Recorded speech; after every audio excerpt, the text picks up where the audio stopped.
Good afternoon, everyone, and welcome to our quarterly sub-meeting. Um, I have a dentist appointment, so I'm gonna have to leave a bit early, but Margaret has agreed to step in, so thank you. Okay, Dawn, would you take a roll call? Sure.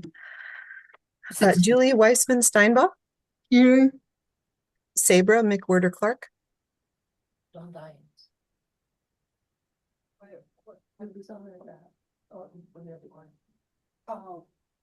I see her name. I'm not sure if she's having trouble unmuting.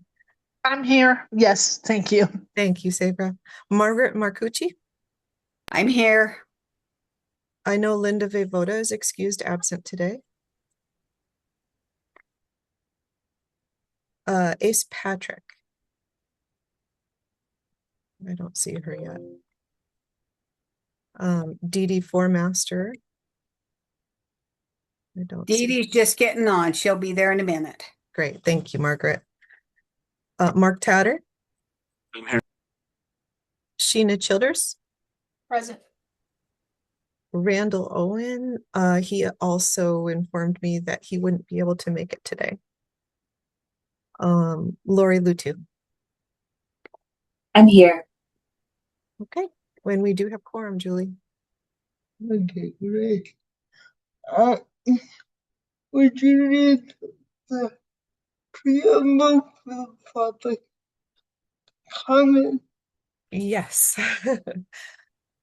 No action may be taken upon a matter raised under public comment period unless the matter itself has been specifically included on an agenda as an action item.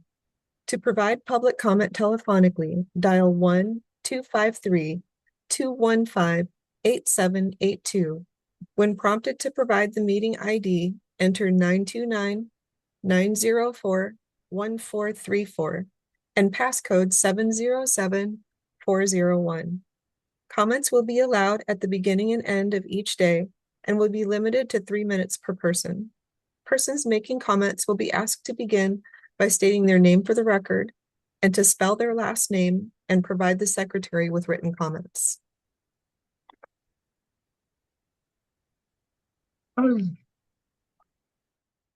Does anyone have public comment?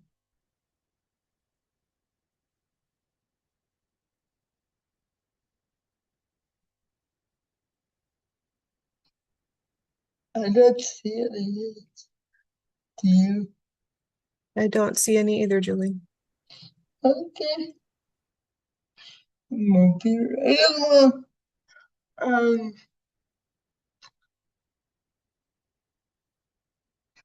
Does anyone have any corrections to the minutes from January?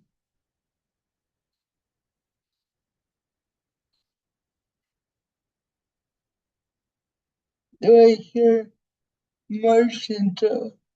This is Margaret Marcucci for the record. I motion that we accept the minutes from January 7th and January 2026. Do I hear a second? Hi, this is Sabra McWhirter Clark. I second. Okay, all in favor? Aye. Aye. Hi. Motion passes. I'm very excited that we have two OGs joining the cast of this one. Is Patrick with it here and Montana. Thank you, Mark. Thank you. It's good to be here. It's, are there any guests here who would like to introduce themselves? Who might be interested in joining the council? Gotta get closer. Hi, this is Margaret Marcucci. I have somebody that may be interested. She's going to sit in with me. She has a little bit of a speech problem, so she might take a little bit of time to introduce herself. Hello, my name is, oh, I hate my name. You can, As she said,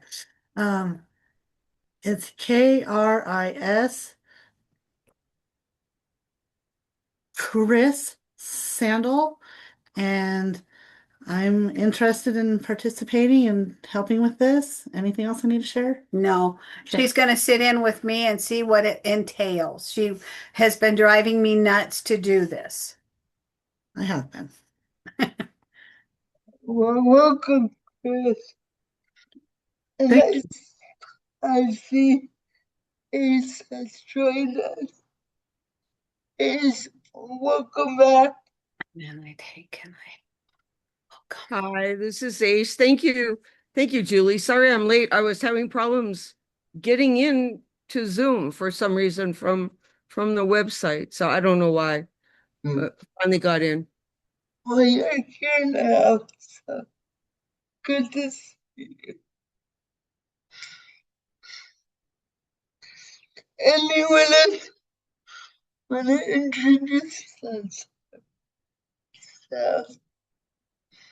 Hi, my name's Malaya. Can you hear me? Yes. Okay, thank you. My name's Malaya and Malaya Wright, and I moved to Las Vegas 2 years ago, but I've been working on disability advocacy, and this is my first time attending, so I'm just watching, but I would be interested in seeing what all the council does, and I currently I founded a disability grassroots organization for accessible events, so I'm just trying to see everything in Nevada too, when it comes to disability access. Great. We need that energy. Welcome. Anyone else? So this is Dawn Lyons. Julie, I'm not sure if maybe Cindy can't unmute or can't hear you, but I know Cindy Swanson is also present and she had expressed interest in joining the council. So just wanted to mention that she's also here. I Yeah, have pushed the buttons to unmute. Can you all hear me? I Yeah. can. Okay, thank you very much. Yes, I am here as per the protocol for becoming a member of the SILC. I was on SILC in Illinois for 10 years, so I have an idea of how it runs. And I think this is the essence of advocacy. So I'm looking forward to being a part of this. Thank you very much for all the work that you guys do. Wonderful. Yeah, Cindy's an excellent advocate. I'm sorry, are we good? You Yeah. have everything you need to, I was alive during the Vietnam War, which came to a shock to some people. So, Yeah. thank you. Okay. Any other introductions? So this is Dawn Lyons. I'm not sure if I just didn't hear you, Julie, but I know you said congratulations to Mark Tatter being appointed to the council, but I don't think Ace was here yet. And so I just wanted to I did. make sure that the council's aware that. I'll do it again, but I did. Oh, okay. I'm sorry. I missed it. Yeah, I will. Ace is an OG. So we're excited. Yeah, this is Ace, and yeah, congratulations to Mark, but I already knew he already was in that position now, but congratulations again.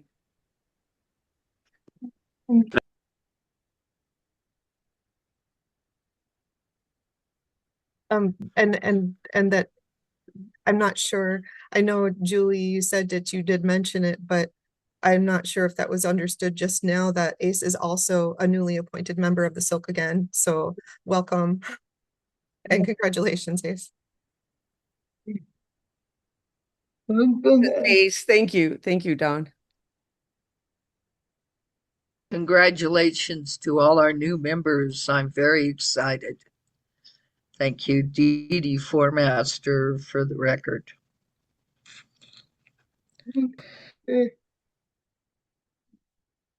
We're going to move on to item number 5. And I'd like to invite Sergeant Geyer, Public Specialist, and Ashley Coluccio from ADST to speak to us. Did I butcher your names? Hi, this is Ashley Pelucio and Sonia. No, you did not butcher our names. You got us pretty well. Can you guys hear us? We had technical difficulties earlier. Yes, we hear you. Perfect. We did share our slides earlier. Do we need to share our screen to share the slides for our presentation, or is someone else? This is Dawn Lyons. You are welcome to. You should have permission to do so if that's easier for you to do that, or I can share if you prefer. We more work in Teams than Zoom, but give me 2 seconds to see if I can figure this out. I'd be working alongside you on figuring that out since Zoom just updated all their settings. So I've been working through that myself. So. All right. Can we do this side by side? Yes. So I can see us in the presentation.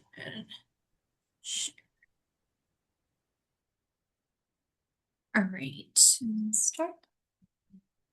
Where do you see us start? Actually, hold on. This is blocking. Give us a second. Our bar is blocking us from starting the PowerPoint. Sure. No. Can you guys see the PowerPoint?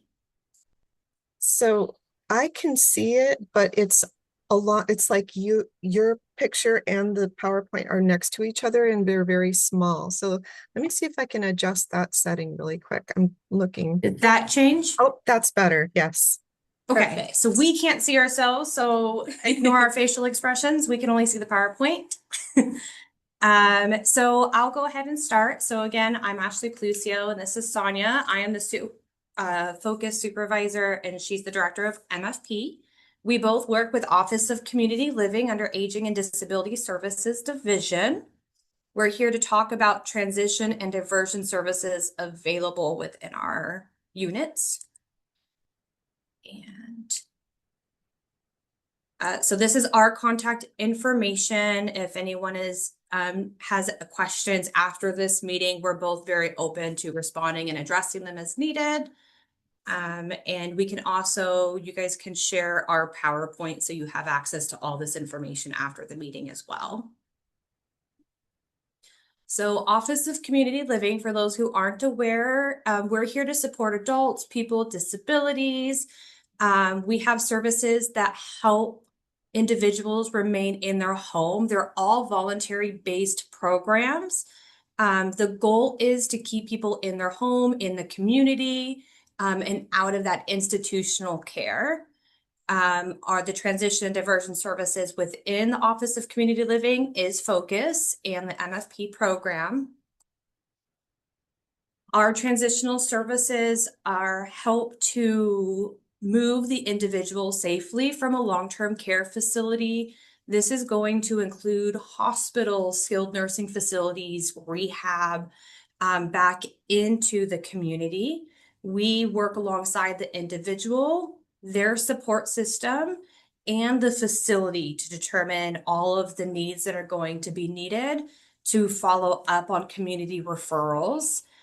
Once that discharge happens, we then make sure community resources get connected to. So a lot of the community resources close if someone's in a long-term facility. So that's kind of our part that our healthcare coordinators in our roles make sure that that connection gets made as soon as possible after that transition.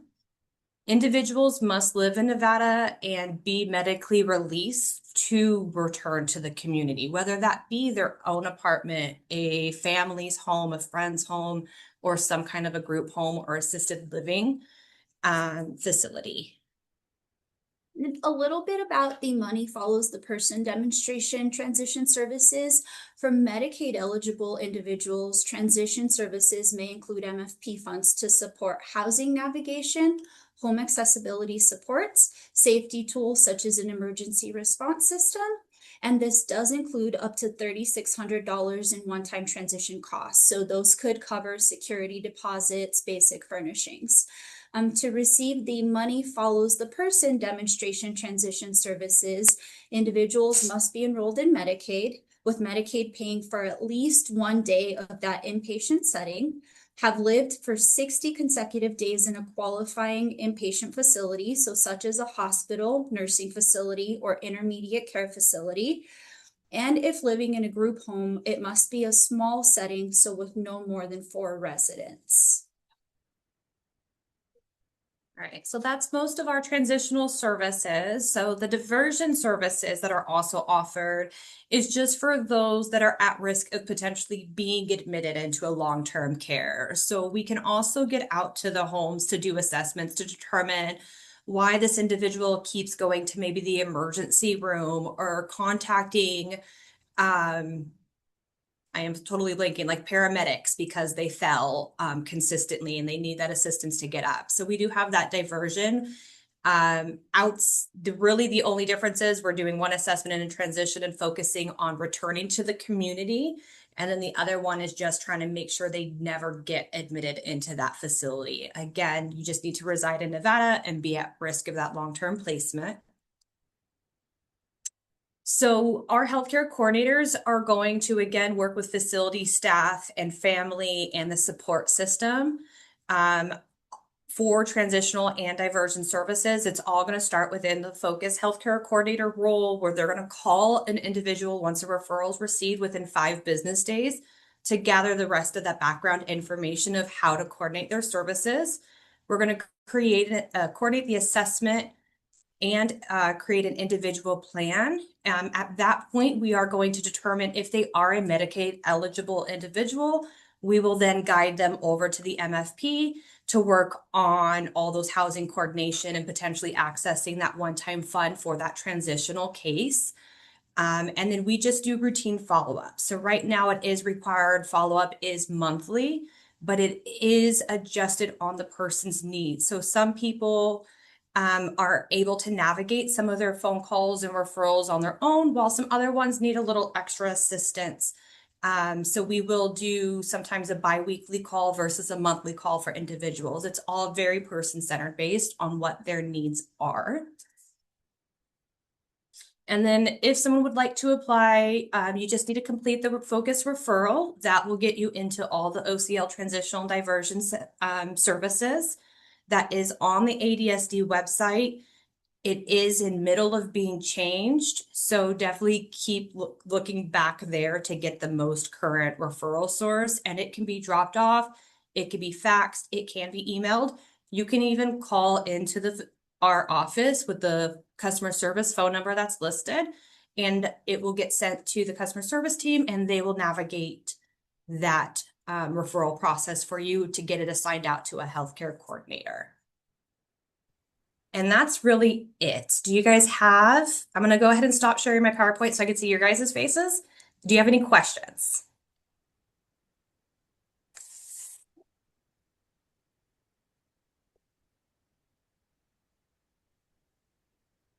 Mary? Yes, Julie, may I speak? I'm a CIL director. I'm not a council member. Yes. Thank you, Julie. For the record, my name is Mary Evilsizer, Maryevil Sizer, And Sonia and Ashley, I cannot tell you how delighted I am that you're here today. We had reached out to you when you were first setting up. My first question, I don't mean to be so bold as to ask, but we weren't sure how much funding you were going to get. And with that, I know you have $3,600 for each person, but do you have the funding like to transition 5 people a year, 2 people a year? I'm just trying to get a sense on how big the program is. Great question. So our initial goal would be 50 individuals for the year. However, if we do find that there is a greater need, that's definitely something that we could take back to the drawing board, but the initial goal would be 50. Okay, that's awesome. Thank you for that.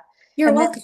then my other question is, okay, when we reached out earlier, because as Centers for Independent Living, I know you follow along monthly, but I don't know how many months you're able to cover. How many months are you able to follow along? So I'm going to ask a little clarifying question there because technically we are just transition diversion services, but we do have the focus team, which doesn't have a time frame. And then the MFP services, the one that comes with the money for the Medicaid eligible individuals, they follow up to 365 days. So one whole year. Very good. And then I just wanted to just give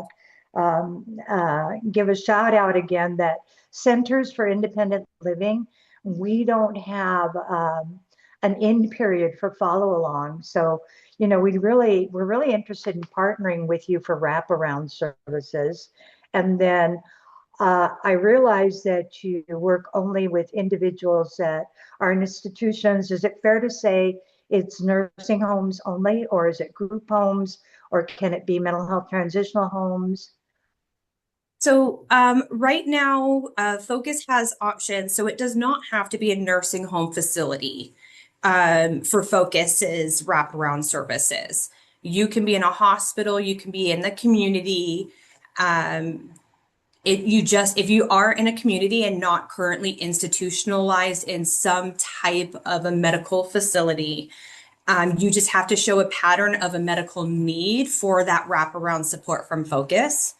For MFP, and Sonia, correct me if I'm wrong, typically they have to come out of some form of a medical institution, typically a nursing facility, because they have to have institutional Medicaid where they've paid 1 day of service in that facility. Correct. So we're looking at settings such as hospital, like Ashley said, skilled nursing facilities or intermediate care facilities for the MFP eligible individuals. All right. Have you found any difficulties with transitioning the institutional Medicaid to community Medicaid? Full disclosure, this is my 4th month on board, so we have been focused very heavily on making sure that we're in compliance with federal statutes and requirements. We have not transitioned an individual yet. From my understanding, that may be a challenge that we run into. Okay, and then one more question. I'm just Absolutely. so excited you're here. Can the focus funds be used to, for example, accessibility? If somebody needs a ramp and they own the home, or if they need the grab bars for the shower, do you cover those expenses? Definitely, environmental adaptations would be a coverable expense. Okay, and then how about new home setup as they're transitioning?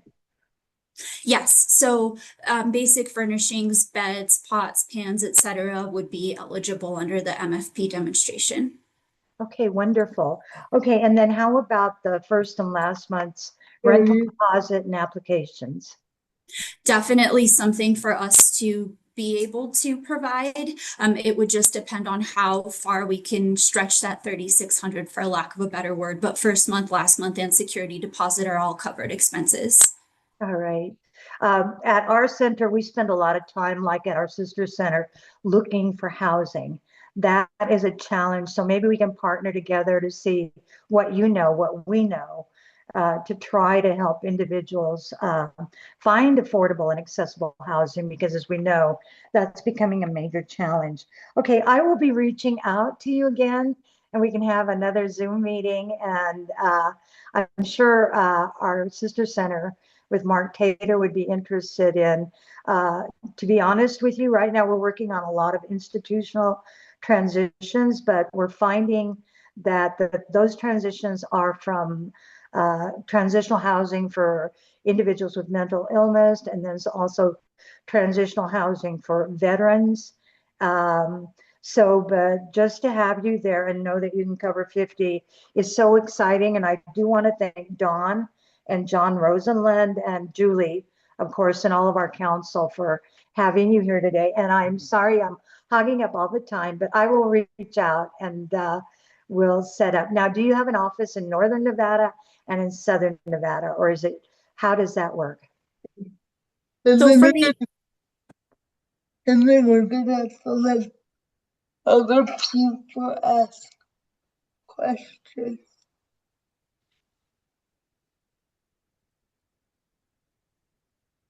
Oh, I'm sorry. Was I? Did you not catch that, Mary? No. She just said after this question, she would like to give other people a chance to ask questions. Oh, of course, Julie. Thank you. Thank you. Oh, that's the last question then.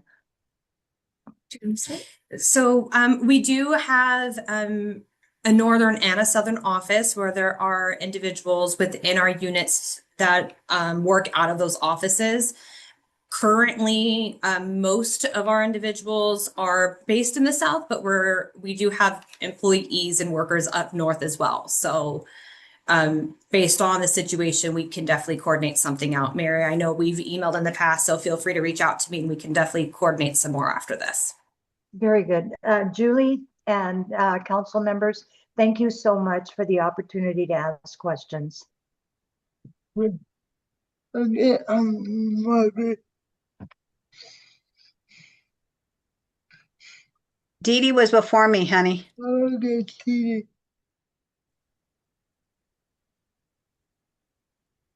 Hi, my name is Dee Dee Formaster, for the record.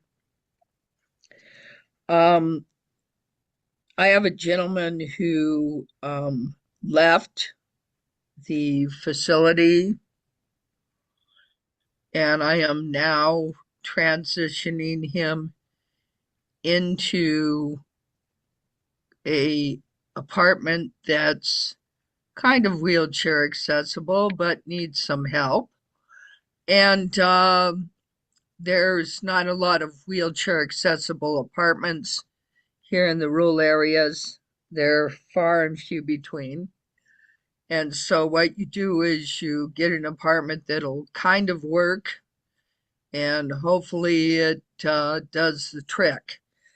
So that's where we're at. He's been out of the facility for about 30 days. So my question is, how long can someone be out of a facility before you're still able to help?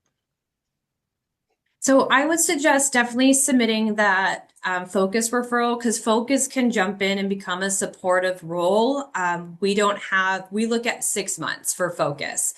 We're still navigating time frame specific. So we would have to look closer at the Medicaid eligibility to determine if they would be able to be referred over to the MFP team for the financial assistance. Okay, that was my main question, and I certainly will be contacting you then at this phone number. Yes. And try to get things rolling for him. He's moving in today. Thanks so much. Perfect. Thank you. Okay, Margaret. Hi, this is Margaret Marcucci for the record. I did have a chance to sit down last week with Silver Summit, and we talked about this for some people in Elko. So I'm very much aware. I'd love to get in touch with you because I do have one family, or one person that's moving back to a family, but also wants their own apartment. So, but do you work with you work with the Silver Summit and all the other new Medicaid ones? Okay. Yes. They keep me very well informed. If they have a mandatory meeting, I'm there. and I'm learning so much about this. It's not funny. Thank you, guys. Thank you. Yeah, I believe those HMOs with Medicaid are a new game. Okay, sounds good to me. Thank you. Thank you. Any other questions? I think I see Sabra's hand up. Sorry if I said your name wrong. Yes, thank you. This is Sabra McWhirter Clark for the record. Thank you for your presentation. And Mary and Dee Dee have covered some of the questions that I had, so I really appreciate their diligence. I just have a question. Thinking about the relationship between the SILC and the ADSD, I wondered how often this is happening, if the SILC is being asked for input regarding the needs of the disability community, since we are that voice. And the programs affect a lot of the folks that we work with and the agencies. So yeah, thank you. I appreciate the opportunity. Sorry, Absolutely. do you mind if I jump in? This is Dawn Lyons. I just want to Sure, ask a Dawn. clarifying question to Sabra. Good. Sabra, Yeah. are you talking about specifically the gap between from when Money Follows the Person in Focus went from Medicaid to Aging and Disability Services and what that looked like?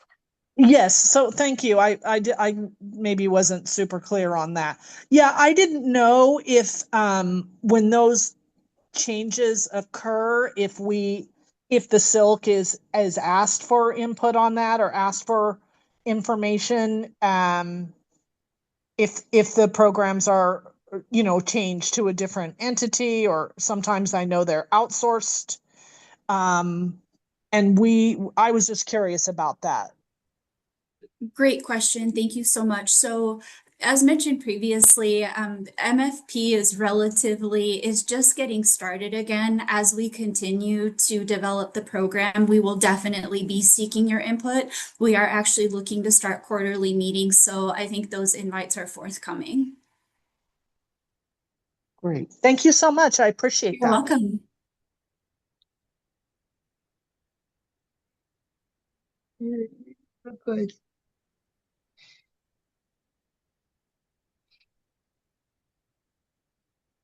Well, thank you so much.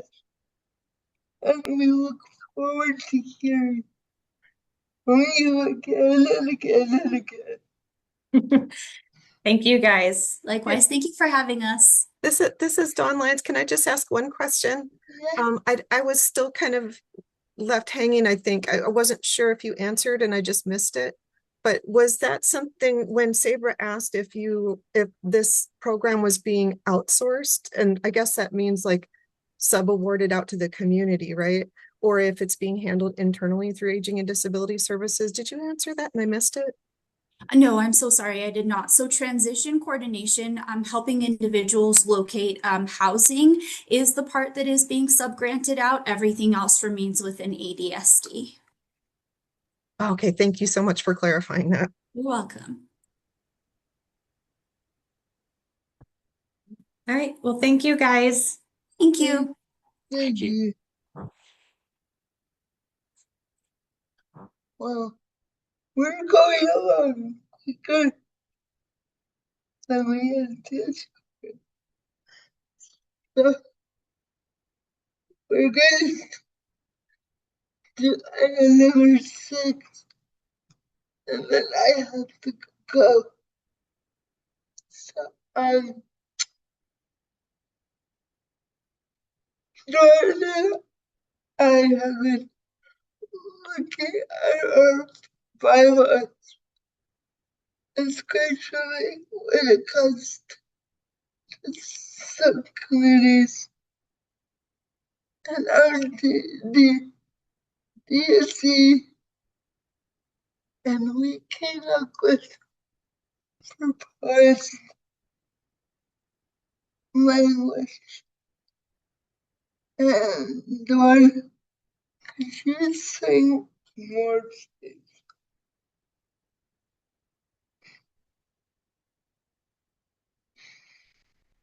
Sorry, I had a little trouble unmuting there for a second. This is Dawn Lyons. Julie, I know that you had, do you have time to go through this agenda item right now, or was it something that's kind of what I thought, you wanted to be here present for the conversation, and maybe we could talk about it at tomorrow's meeting instead? What I said was we got through the other stuff quicker than we anticipated. So I have time to do this one. And then I have to. Oh, okay. So I don't know if everybody has had a chance to go through the language that is being proposed for the bylaws, the changes in the bylaws. But let me just pull it up.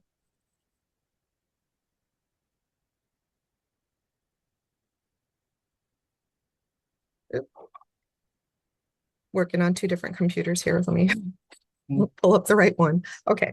So I did further clarify under some of the definitions that we had mentioned, the DSE representative, because originally we had the DSE staff chosen by the DHHS director to represent the DSE, and that's not really the case.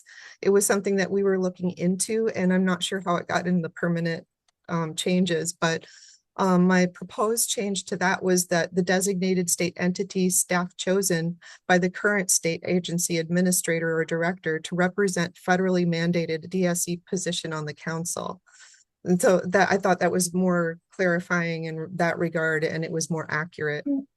And then under fiscal staff, I also clarified that it wasn't the Department of Health and Human Services fiscal staff, but it refers to the current DSE fiscal staff. So those are a little bit more broad and more in alignment with where we're at right now.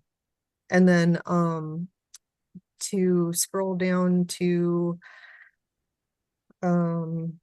see page 6, the officers, I updated the officers definite, or the officers shall be elected as follows. Because well, when I sent this originally to the DAG, I got some feedback, and so the DAG did recommend some changes to make it more clear, and I could totally see what she was talking about. So I did that. I made the language a little bit more clarifying in that regard. And hopefully you had a chance to look at all the materials. I can read what my proposal is. It says all council members will be appointed by the governor as defined by federal guidelines after recommendations have been made by the council. No member of the council may serve more than 2 consecutive full terms of 3 years.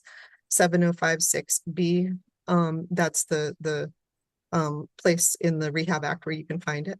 And that was really just the way it was worded was just a little bit unclear. And I separated to assure an open election process for all officers of the council. Floor nominations will be accepted. A nominee must be a current voting member in good standing. The chairperson and vice chairperson shall be appointed by the majority vote of current members, and the treasurer and secretary shall be appointed by the chairperson during an agendized public meeting, most often during the annual meeting once per year. And then on the next page, under the, see, 1, 2, 3, 4, 5th paragraph, it used to say to the special meeting of the council may be called by the chairperson or vice chairperson and must be called by the chairperson or vice chairperson when requested by at least 3 members of the council. And then it says members must receive notice of special meetings at least 5 working days in advance of said meeting. That was really kind of standard language, but it was suggested to update that. So The proposed language should state governor appointed members of the council. All members must receive notice of special meetings at least 5 working days in advance of said meetings. Just to clarify that the governor is technically the one who appoints members, whereas the officers are appointed by the chair. So that was just to clarify that and make it a little bit easier to follow. And then down a couple more paragraphs, it says the opportunity for public comment will be provided on each agenda per open meeting law. It was recommended that I add language to that. So I put the proposed language should state all meetings will be agendized according to open meeting law. The opportunity for public comment will be provided on each agenda as required by open meeting law, and minutes shall be kept of all council meetings for a period of 5 years by the DSE per NRS 241.035. And even though it says that they have to hold our records for 3 years per the federal guidelines, because there's a state law that says 5 years, we go by the longest one is what the DAG said. So that's what I updated it to. And then farther down on page 9 at the very bottom, it talks about committees. And so this one was a little bit tricky because we wanted to make it really clear what our intention was about how we created subcommittees. And the chair and I discussed this quite a bit after we got feedback from the DAG. The DAG recommended that we take out language specifying that, you know, first of all, she recommended that we should have at least 3 members from the council instead of 2, because that provides for an ability to have quorum. And that made sense to me. So I'll just read the proposed language that I put in the proposal, and then I'm going to go ahead and actually, we heard back from the DAG after Julie okayed this, and you know, Julie, you can talk about that more after I read the proposed language, but we discussed it after we received further clarification, but I'll read what the proposal is first. It says the chairperson shall establish subcommittees as necessary to carry out the specific duties and functions of the council, and may designate the council a chairperson for each subcommittee. All subcommittees are subject to open meeting law pursuant to NRS chapter 241. All chairpersons are responsible and accountable for their committees and the funds allocated for their committee operations. All council subcommittees shall consist of not less than 3 members from the council as appointed by the chairperson, and may include additional persons who are not council members. The 3 subcommittee members appointed are to be considered voting members and count towards quorum regardless of their voting status as a SILC member and/or staff. All subcommittees for SILC are ad hoc, and participation of guests may fluctuate according to interested parties who are available to attend at each meeting to allow for all interested stakeholder participation. Subcommittees are not decision-making bodies, and all final SILC actions shall be presented to the main council for a vote prior to official implementation. However, subcommittees may make any necessary decisions to proceed with their assigned purpose, including actions taken to collect data, review data and/or literature, and choose options to present to SILC from both internal and/or outside sources. All participating members or guests of a subcommittee shall be allowed to express opinions and contribute information regardless of their employment status when the chair allows for it. A subcommittee can only make full council decisions when the SILC has voted in advance to allow for it at a special meeting in advance during a full agendized council meeting. So after we posted that and had the conversation, because our question was, when the DAG originally recommended that we didn't use the language ad hoc, and you know, didn't like the language that we were using in there exactly. Our question was, is there a legal reason why we couldn't? Because we wanted to make sure that the public had a clear notion of what our intention was to allow stakeholder input at our subcommittee meetings, even though it's going to be run as far as open meeting law is concerned. We wanted to make sure that we were following open meeting law, but that we were being clear about our intentions. And so when she recommended that we take out that language, but didn't say that there was a legal reason, Julie said, well, let's just, make sure we're covering what we really intend. And if there's no legal reason, well, let's just leave it in and see what the SILC says. But then I received an email today from the DAG again, and I think she's here. She could probably explain it herself if Julie wants to let her speak. But she did come back and say she had concerns that it wasn't aligned with open meeting law. So maybe Jennifer Spencer, if you would like to jump in and kind of explain what you mean by that, I would appreciate it, because just trying to be clear, that's all. Hello, yes, this is Jennifer Spencer with the Attorney General's Office, and I provide open meeting law advice and assistance with public bodies. And so the concern that I expressed was specifically with the sentence, all subcommittees for SILC are ad hoc and quorum participation of guests may fluctuate according to interested parties who are available to attend at each meeting to allow for all interested stakeholder participation. Under open meeting law, there's no allowance, there's no mention of the term ad hoc. And so I would highly advise against the use of that terminology. For subcommittees, it's essentially the same requirement as the main body, which is you have to have a quorum present of voting members. And it is the voting members who take action on any action item, and they forward it to the main body. If they come to an agreement, they agendize it, they discuss it and deliberate it, and they can go ahead and vote on providing a recommendation to the main body. And so basically it's the voting members who make that final voting decision.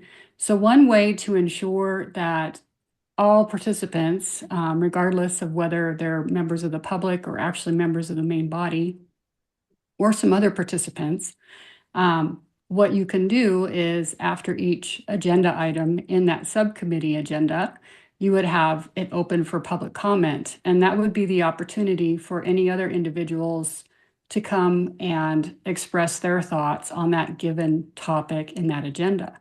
And so basically, to make quorum at any subcommittee meeting, it has to be the voting members. And it's not ad hoc, because basically it's agendized just like any other public body. So we don't refer to public bodies as ad hoc bodies, and subcommittees are the same. So open meeting law just refers to the requirement to have a quorum and then to have that majority, that basic majority to attend so that you can take action on items. So hopefully that explains things. I'm here to take questions or explain any open meeting law questions you may have. Thank you. So if we take out the word ad hoc and keep the rest with that satisfied open meeting law. So am I? Oh, did you understand? Was your question, if we take out the term ad hoc, would the sentence still comply? Is that? Yeah.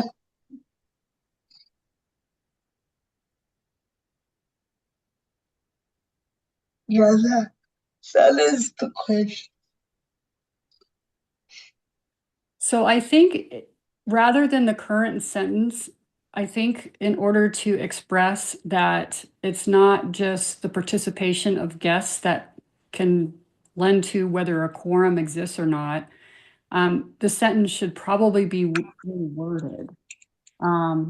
So to basically explain that all subcommittees for SILC require a quorum attendance of the voting members, and guests in the public and other SILC members can participate in each action item during the public comment section for each action item. Does that make sense? This is Dawn Lyons. I just want to specify, I think this was one of the concerns that I brought up to Julie and we discussed, was that having a public comment section doesn't allow for conversation. It only allows for a public comment.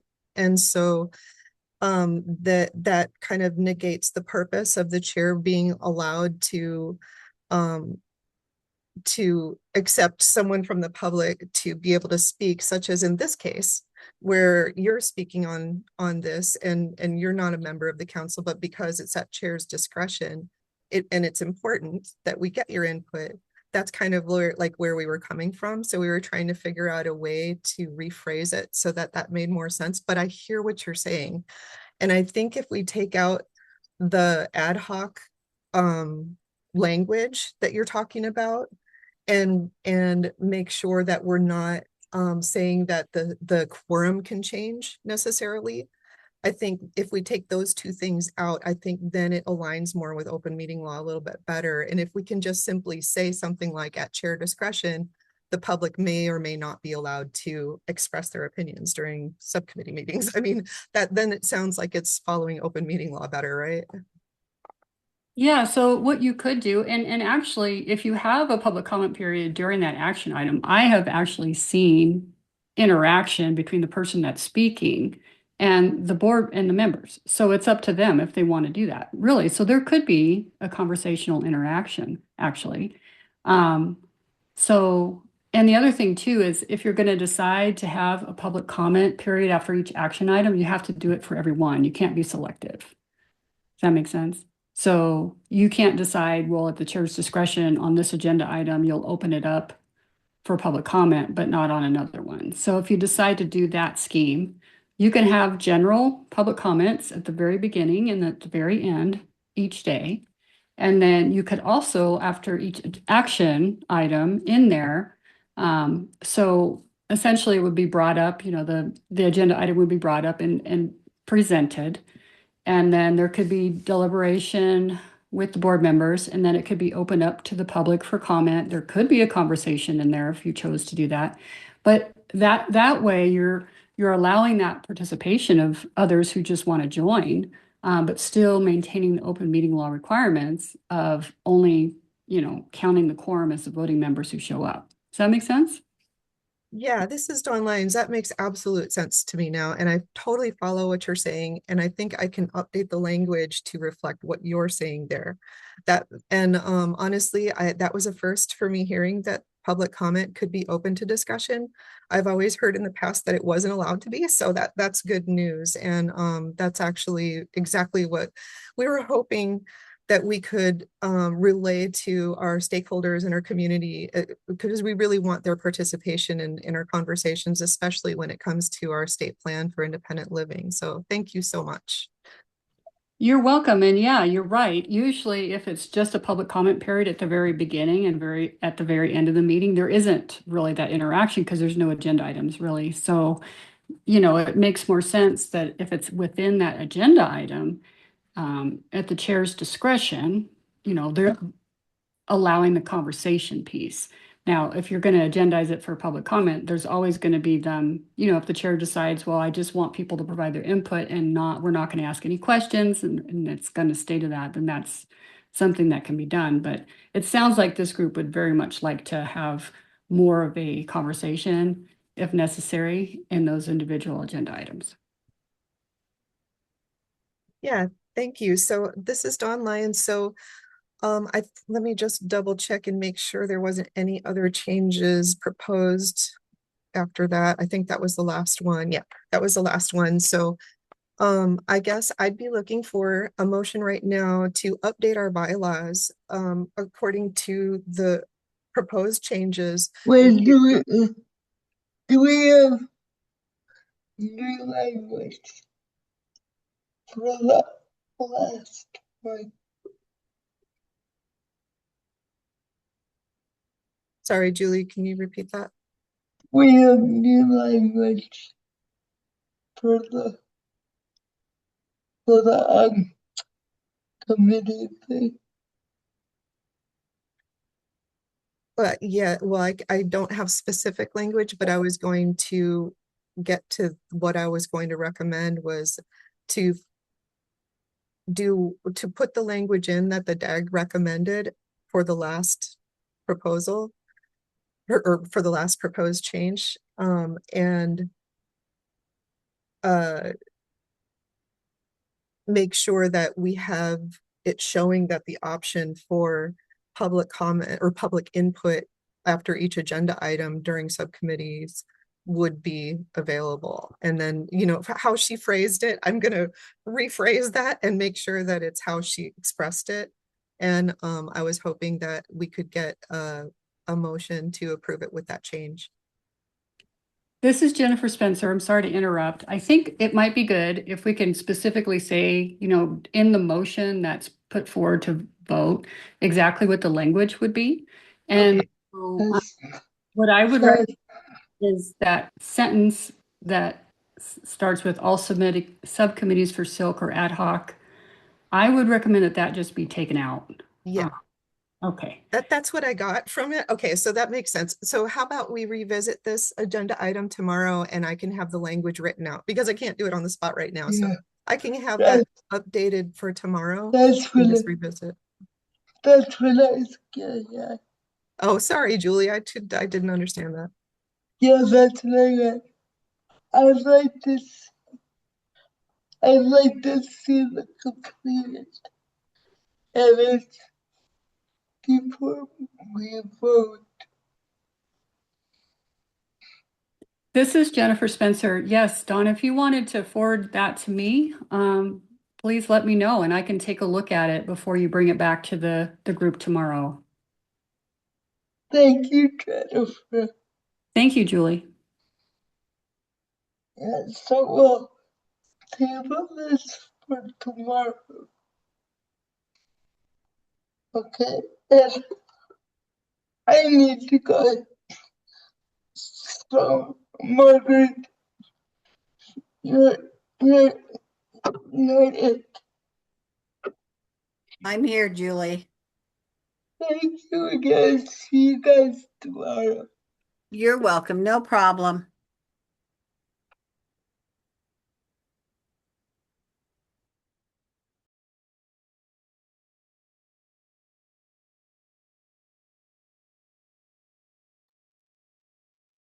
So Margaret, this is Dawn Lyons. I believe we are just starting, we're agenda item number 7.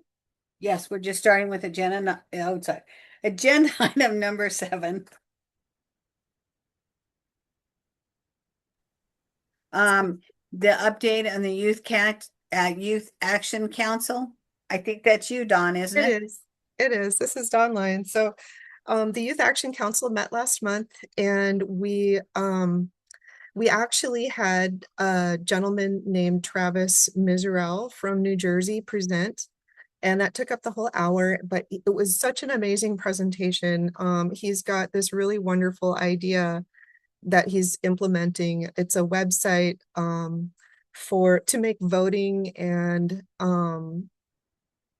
elected officials more transparent and easier to follow and much more people friendly, so to speak, rather than, you know, big funding. And so I will share that information with the SILC and you guys can let me know if maybe you'd like to have him come and present to our council. The website is totally nonpartisan, so it's not like there's anybody that is being endorsed or anything like that. It's really just a method of getting grassroots messaging out to the community. And his company is called Future Is Now. And it's futureis.hub,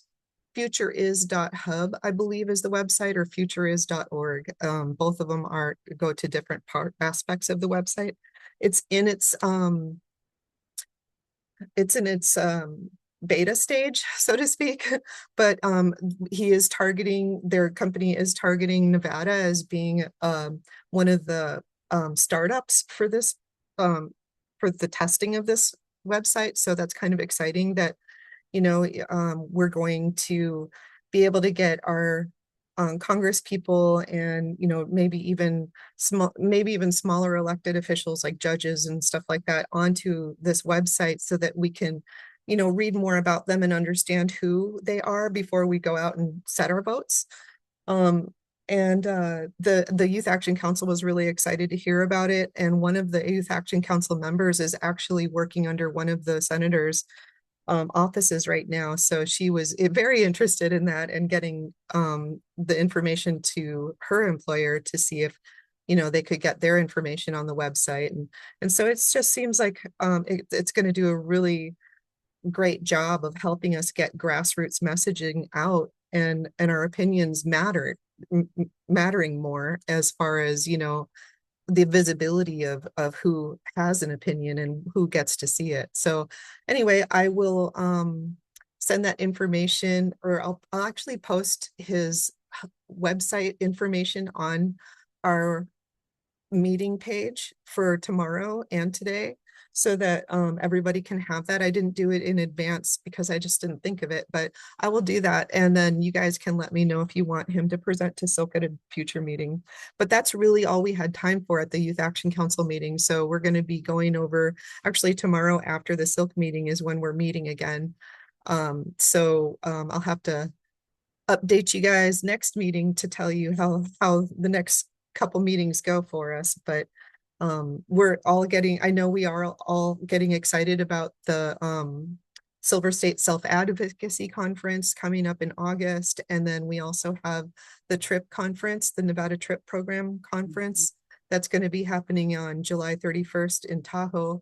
And Calvin from the Youth Action Council is going to be presenting at both of those conferences. And so we're really excited about that. And I know Stacy Allery was also on the planning committee for the Silver State Self-Advocacy Conference that the Governor's Council on Developmental Disabilities is putting on. And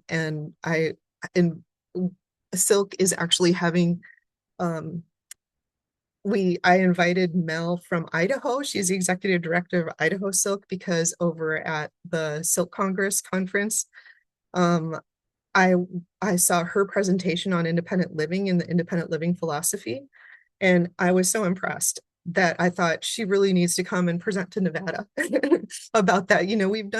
We've done our own presentations on IL and haven't had much of a response, but I just thought hers was so engaging and so interesting that it was worth sharing. And it's something that we all know it's not an easy concept to relay to people and have them really understand what independent living is and what it means. And so to hear it so clearly explained by her, I was just excited that she was willing to come down. So she's going to be presenting also at the Silver State Self-Advocacy Conference in August. Actually, I can give you those exact dates.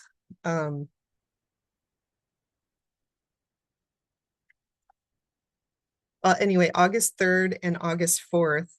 And on August 3rd is going to be Calvin's Youth Action Council presentation. And August 4th is going to be Idaho's independent living presentation. But I can also get that information to anybody who's interested, and it will be posted on our news feed soon. I'll get that out there. But we just got it okayed by the DD Council. So we're all excited about that too. That's all the updates I had for Youth Action Council right now, though. Ace has got her hand up. Ace. Yeah, hi. This is Ace Patrick for the record. I was just gonna, say that I, for one, even without going further and seeing more information, although I would love that, I would love to have the gentleman who's preparing that beta app do a presentation to the SILC. I think that would be great. Yeah, this is Dawn. I think so too. Dee Dee?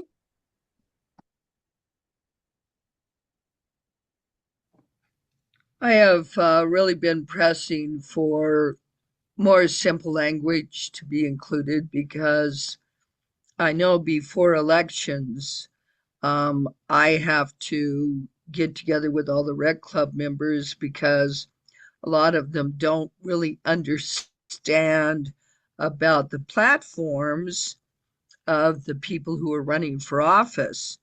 And so I'm with Ace. I think anything that's gonna help with that would be absolutely wonderful. This is Dawn Lyons, Dee Dee. Ace and Dee Dee, I agree wholeheartedly. I actually think that Travis would be thrilled to come and present to us at our next meeting. I can just ask him, make sure he's available, but I'm sure he'd be willing. And the thing is this is also a platform where we can express our views. If we find something that's inaccessible, we can express that information on his website. There's a whole forum for it. There's all kinds of opportunity in what he's doing, and I just think it's wonderful. And so I can't wait for him to share that with you guys. This is Dee Dee Formaster again for the record. I just had a quick question. The Silver State Advocacy Conference is where is it at? This year, the Dawn Lyons for the record. This year it's going to be in Las Vegas at the Palms Casino. Okay.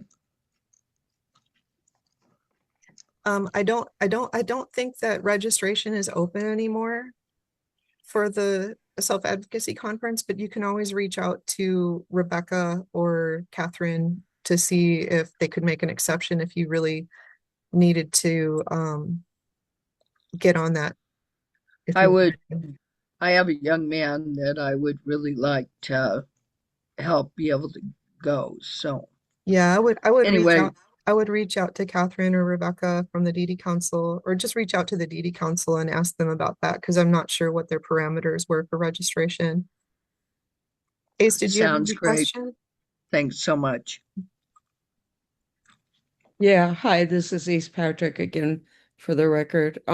Yeah, no, I was just gonna say that going back to the voting app, boy, especially if we can get more information on judges, because I have that's whenever I'm voting, that's the one area where I have the most difficulty in finding out where these judges stand on certain platforms. So, and their voting records, not voting records, but they're, when they make judgments, what they're doing. So, and I end up just blind voting for people I don't really know. So I think it's a great idea, and I'm really looking forward to hearing more.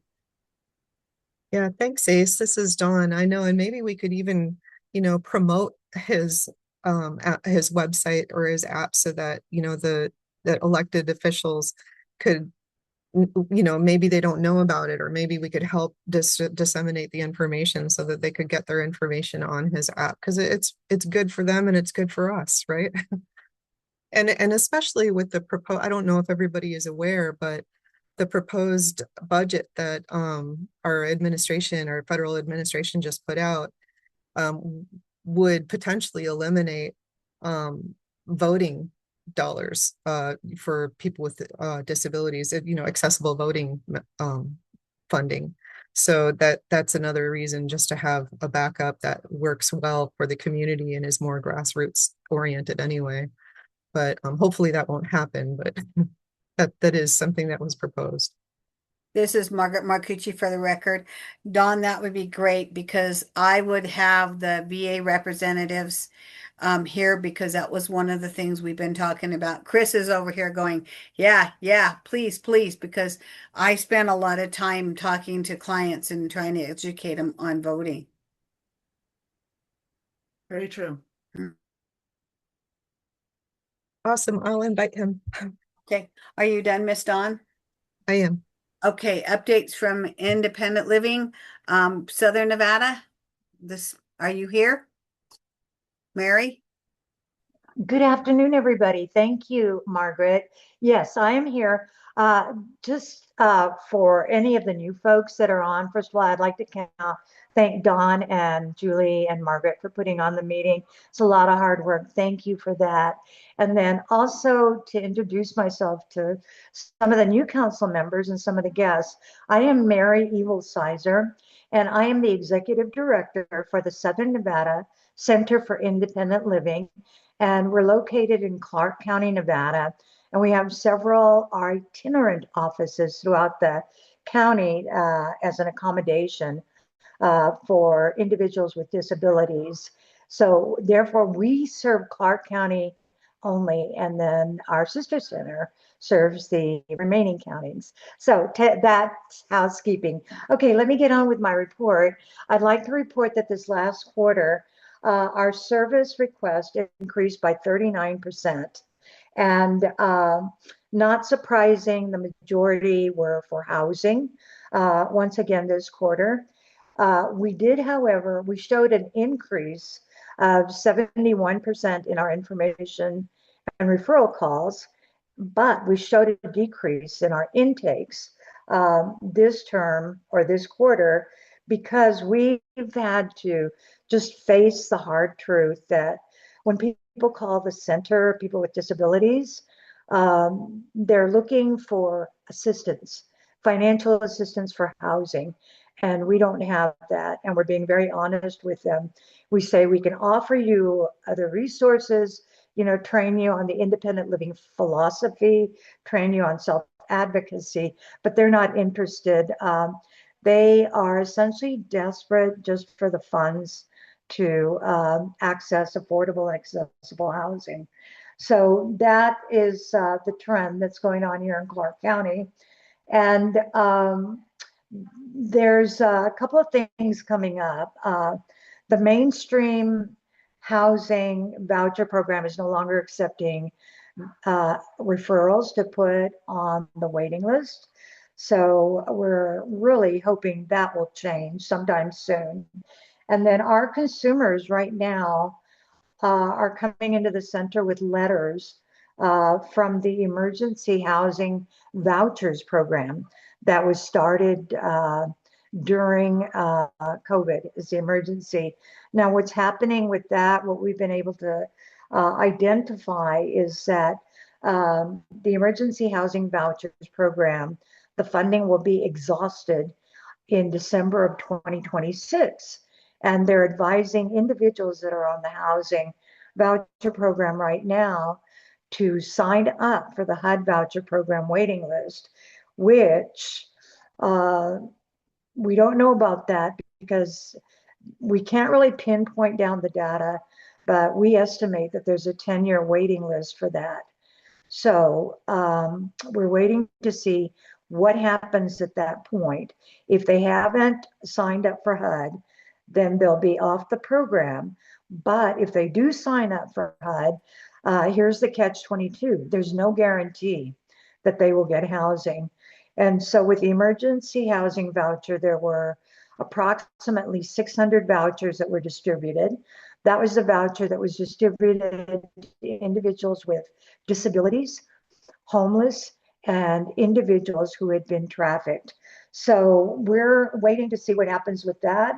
As I mentioned at our last meeting, our center has exhausted the funds that we had for diversions and home transitions, which included the first month's rent, last month's rent, move-in costs. So we are reaching out. We've started dialogues with several organizations to see if we can replenish that and partner with anyone that does have funding.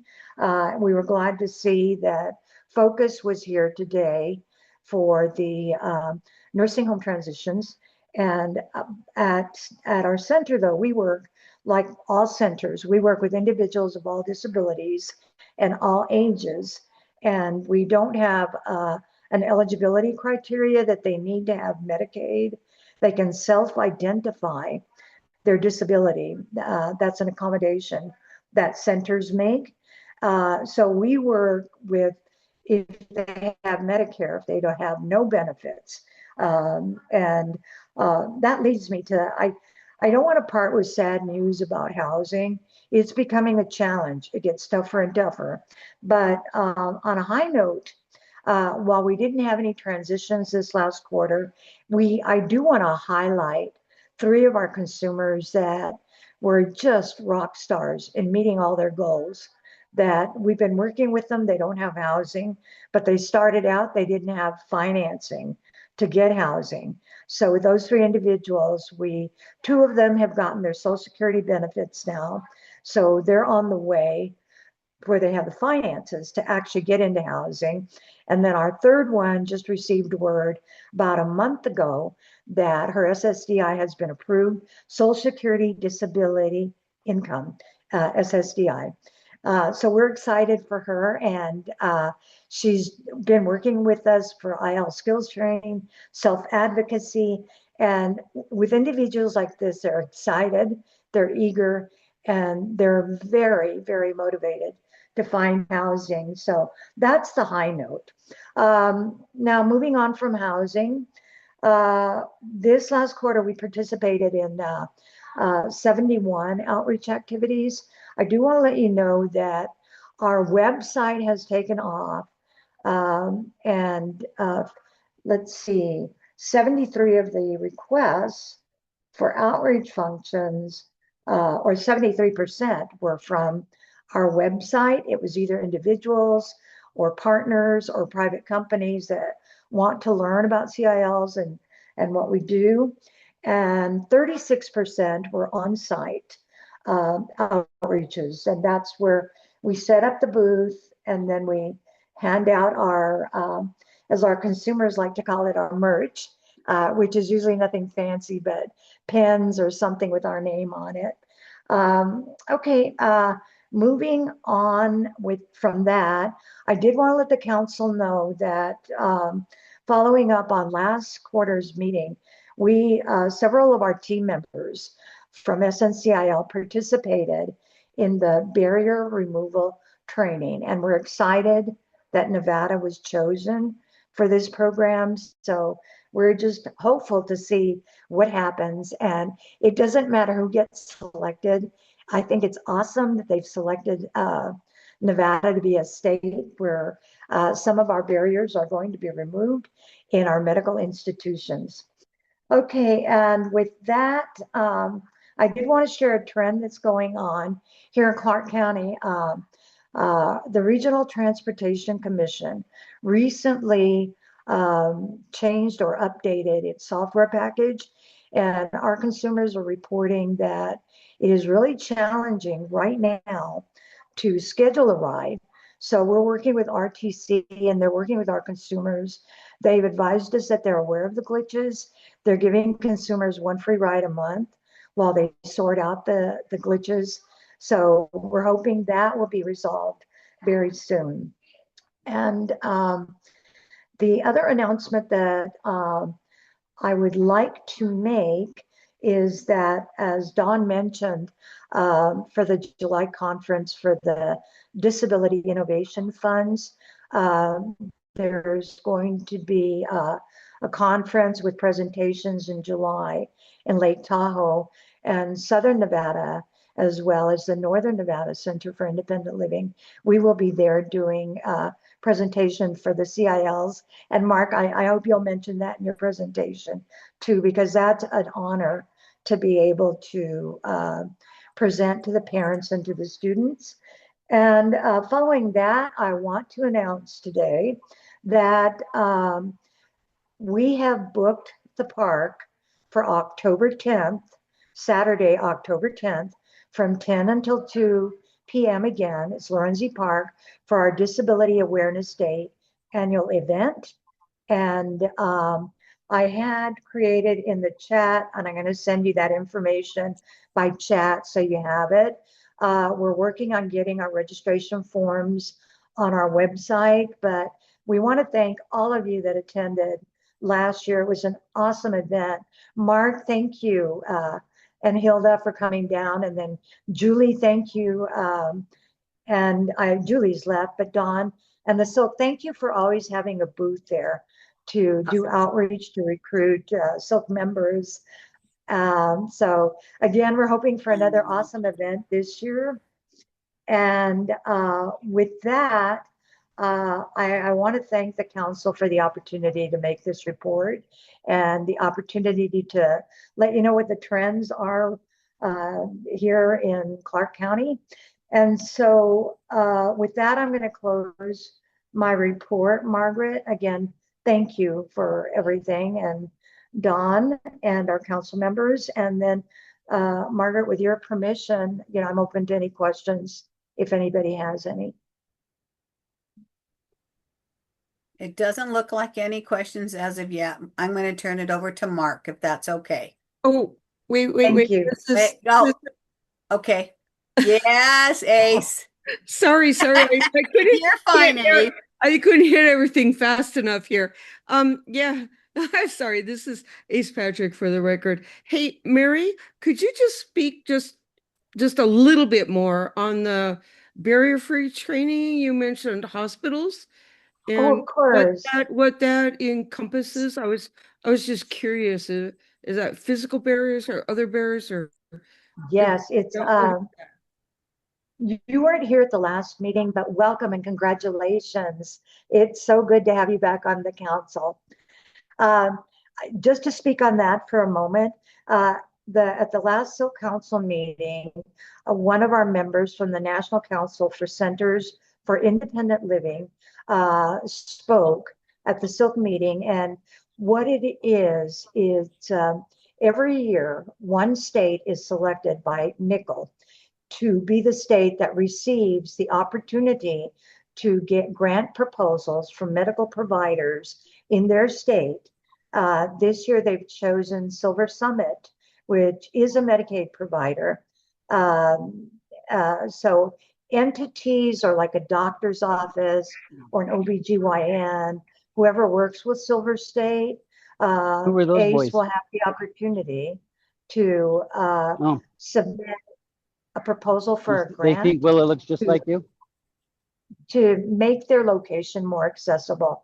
It could be like if they need a ramp or they need to widen the door to 36 inches, or maybe their conference room doesn't have the wheelchair accessible lower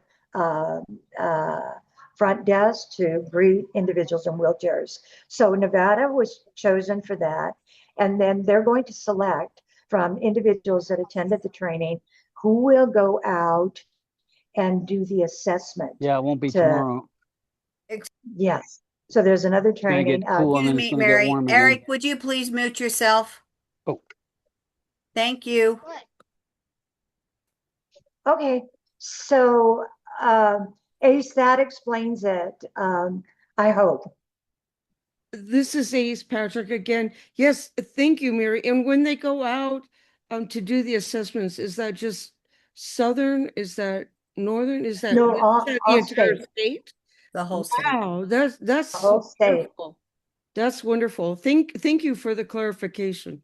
You're welcome. Yes, the whole state, and that rocks.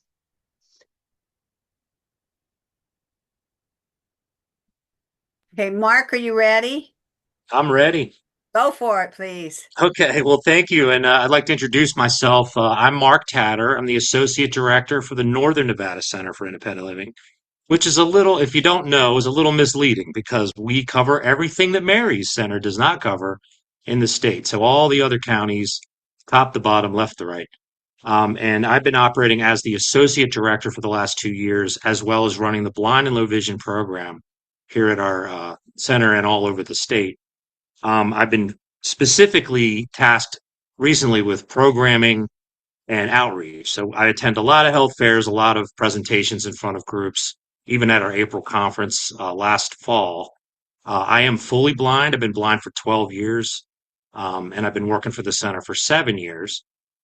We have a small staff at our center and a lot of turf to cover. Our area is comparable to Colorado, which I believe has 11 centers for independent living spread out all over that state. So we're constantly driving. I'm in a car a lot of the times. If you ever want to call me, you'll find me in the passenger seat, usually with Lucy driving down the highway going somewhere. We do have outreach all around the state as well, and we attend a lot of places. In fact, we'll be down in Pahrump next month for their wonderful event that they have there. Our trends at our center is continuing. It's housing. It's the big one. We have a lot of folks, and especially people who are wanting to either move out of Reno into the rural area, or we even had one person transition all the way to Phoenix having to do with the affordability issues we're having here, particularly in the Carson City and Washoe County area. Just the housing prices are continuing to climb, the costs of living here, and now the gasoline and everything else that goes along with that is causing people to have to move. So we're involved with that, having people move out of housing they might be in now. We have a person currently who's in a sort of a skilled nursing facility trying to move down to Carson City to avoid both some of the lack of independence. And, that's always a challenge. We're working with different agencies to make sure we facilitate that.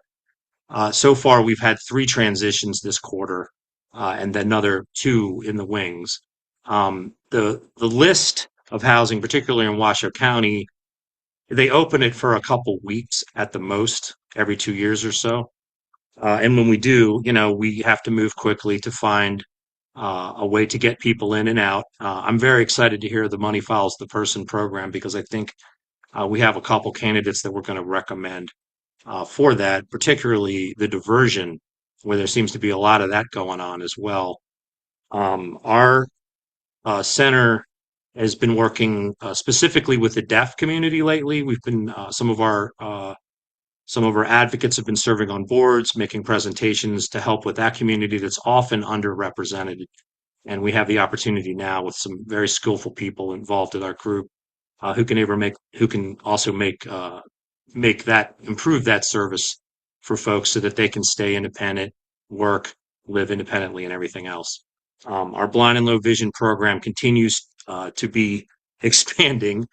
We recently started a new user group that's meeting. We're having our meeting tomorrow, immediately after this meeting. So you will see me get up and run away. We've probably got 20 plus people. We've in the past 2 weeks have been contacting our 400 plus blind and low vision consumer and INR referrals that we've had over the past 5 years to let them know about this new program and also to introduce them to our adaptive cooking program that we have, not just for blind people, for anyone. We also work with other agencies to use the fabulous kitchen we have that lets people come in and learn to cook with adaptive skills. And it's been a lot of fun.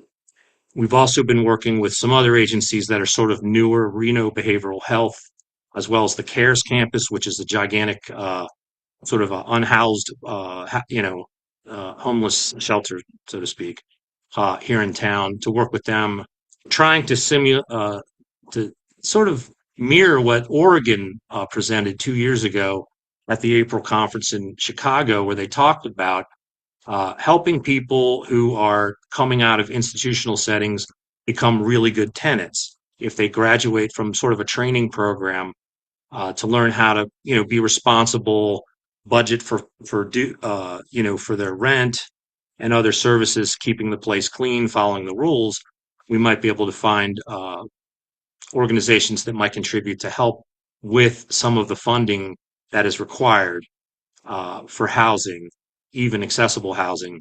And so we're looking for that. We're going to try to work that, it sounds like, with Money Follows the Person program as well, to maybe come up with that. There's often a lot of deposits that people just don't have, income requirements that are, close to where people might even be able to afford it. We think that if we're able to provide tenants that are going to be responsible long term, that's a selling thing that we could get people to be interested in. So we've got a lot of things going on, is what I'm saying. We are also going to hear back soon here about possibly becoming a vendor with the state of Nevada Department of Rehabilitation.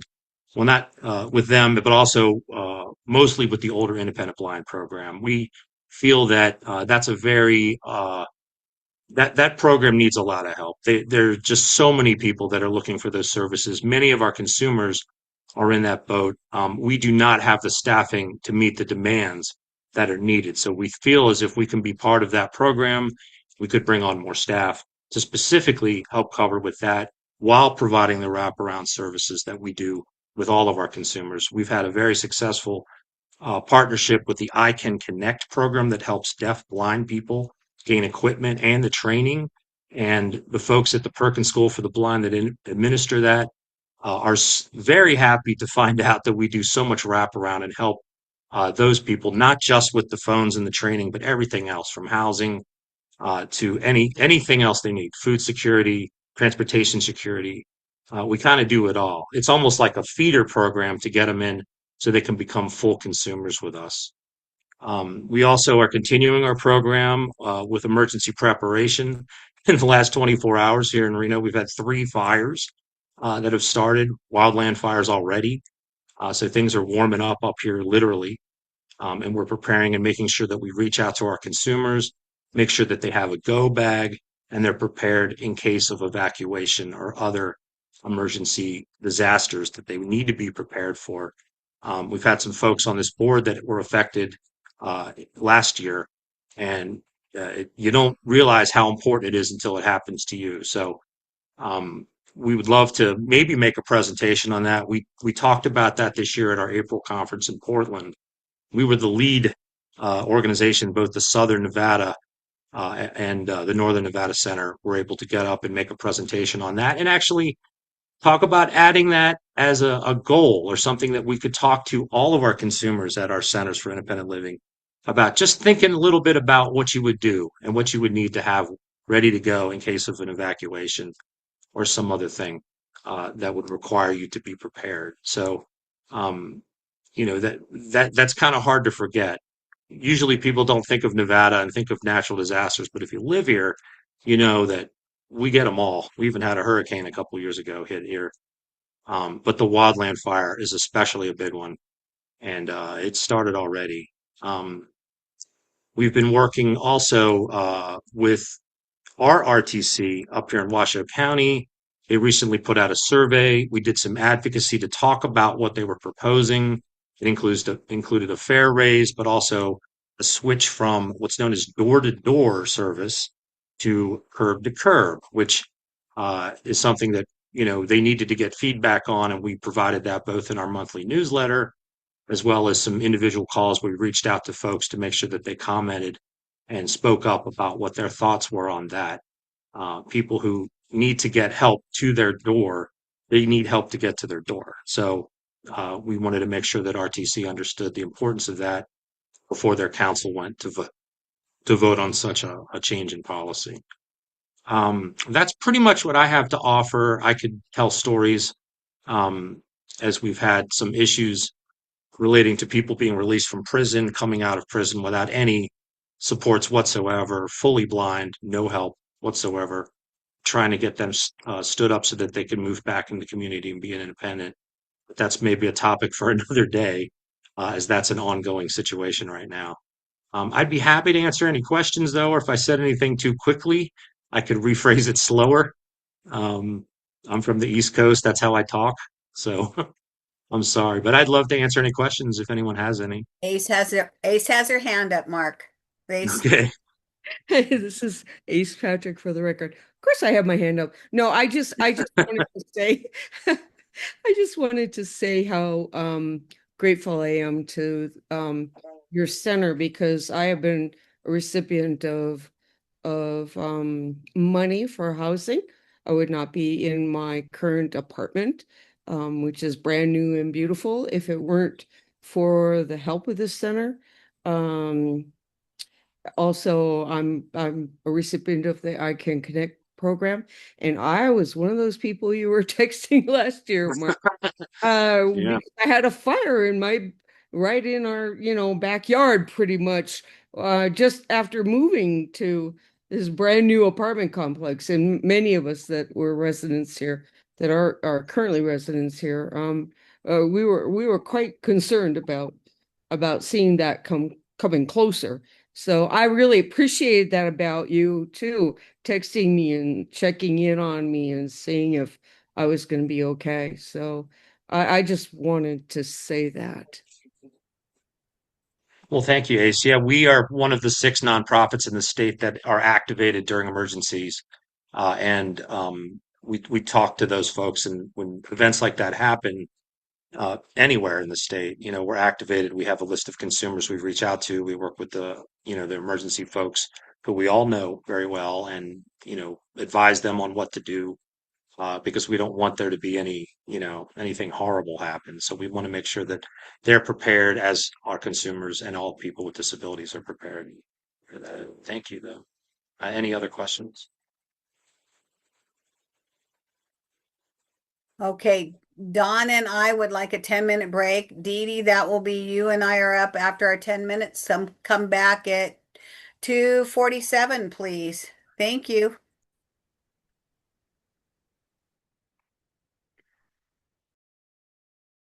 Hit.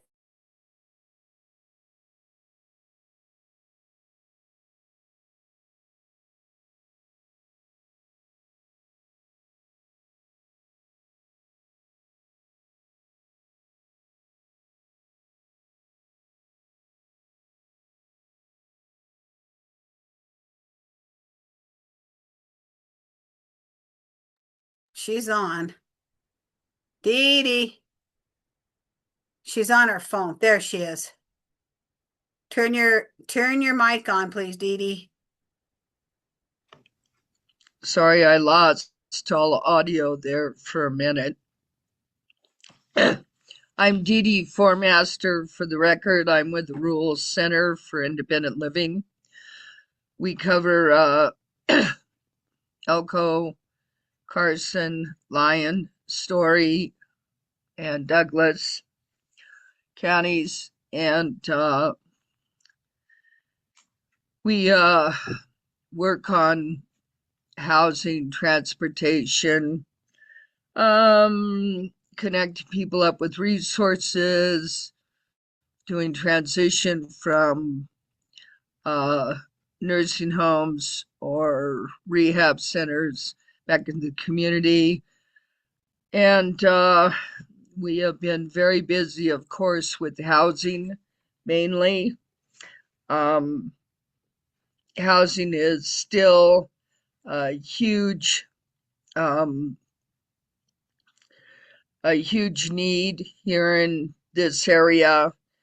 Um, I've been able to place 3 people last month, and I have 2 people transitioning that I'm hoping to place this month. They're transitioning out of care facilities. Housing still is a big challenge. I would really like to see some new legislation come out to try and provide more wheelchair accessible apartments because there is not enough. And I'm sure that the other centers too are struggling with the same situation as I am. There just isn't enough wheelchair housing available, and it just makes it difficult to place people who need those kind of accommodations. We did have a new low income, well, actually, working poor uh, complex open up near Walmart in the last couple of months. So they're opening the second section up on, I think, early next week. They have all of the apartments filled already. Um, and I do have one person who is transitioning from a rehab facility into that complex. We're checking to find out more information on Friday. um, I have also been working with the Americans with Disabilities Act because, surprise, they're redoing Highway 50 here in Carson City, and it's been very much a total and complete nightmare. And I have been on them about working on both sides of the street in front of a school, of course, and the kids having to walk out in the middle of the street. So I'm going to the transportation meeting right after this to discuss that matter. So there's a lot of violations with ADA happening while they're doing this uh, revamp of Highway 50 out here. Although it will be beautiful once it gets done. And just wanted to also mention about the food stamp situation. So, a lot of people with disabilities who don't have SSI or SSDI are facing the situation with having to volunteer 20 hours a month with nonprofits. And if they're not volunteering, they need to be working. And that makes it often difficult for the disabled population. So the food stamps office has been um, sending people over our direction if they have disabilities where they need to be volunteering or working 20 hours. So to be able to get their food stamps. So we've been doing some of that. Um, and we have been working on our transportation for our vouchers for people with disabilities. And I'm hoping to hear more at the transportation meeting today at 4 o'clock. So I'll be running from here to there. Um, I am hoping that things will get better. I did find another apartment manager who is willing to take vouchers. So we're working closely with her to be able to get people in who do have vouchers, seeing as they're not even accepting Section 8 housing vouchers here. So that's been another difficult situation. So, anyway, I'm going to let Margaret jump in next over in the Elko area and tell you how she's doing over there. Oh, I spend lots of time sitting at welfare with my clients because of the food stamps and Medicaid problems. I have them referring to me for 20 hours a week. I have 4 right now. I keep them very busy. The other thing that I'm doing is I am working and with my clients that have problems with not getting food stamps and need food. I work with the VFW pantry. So that's my Wednesday obligation from top to bottom. And I always check to see what they get. And it's open to anybody that comes in. I know I'm working really close with Silver Summit.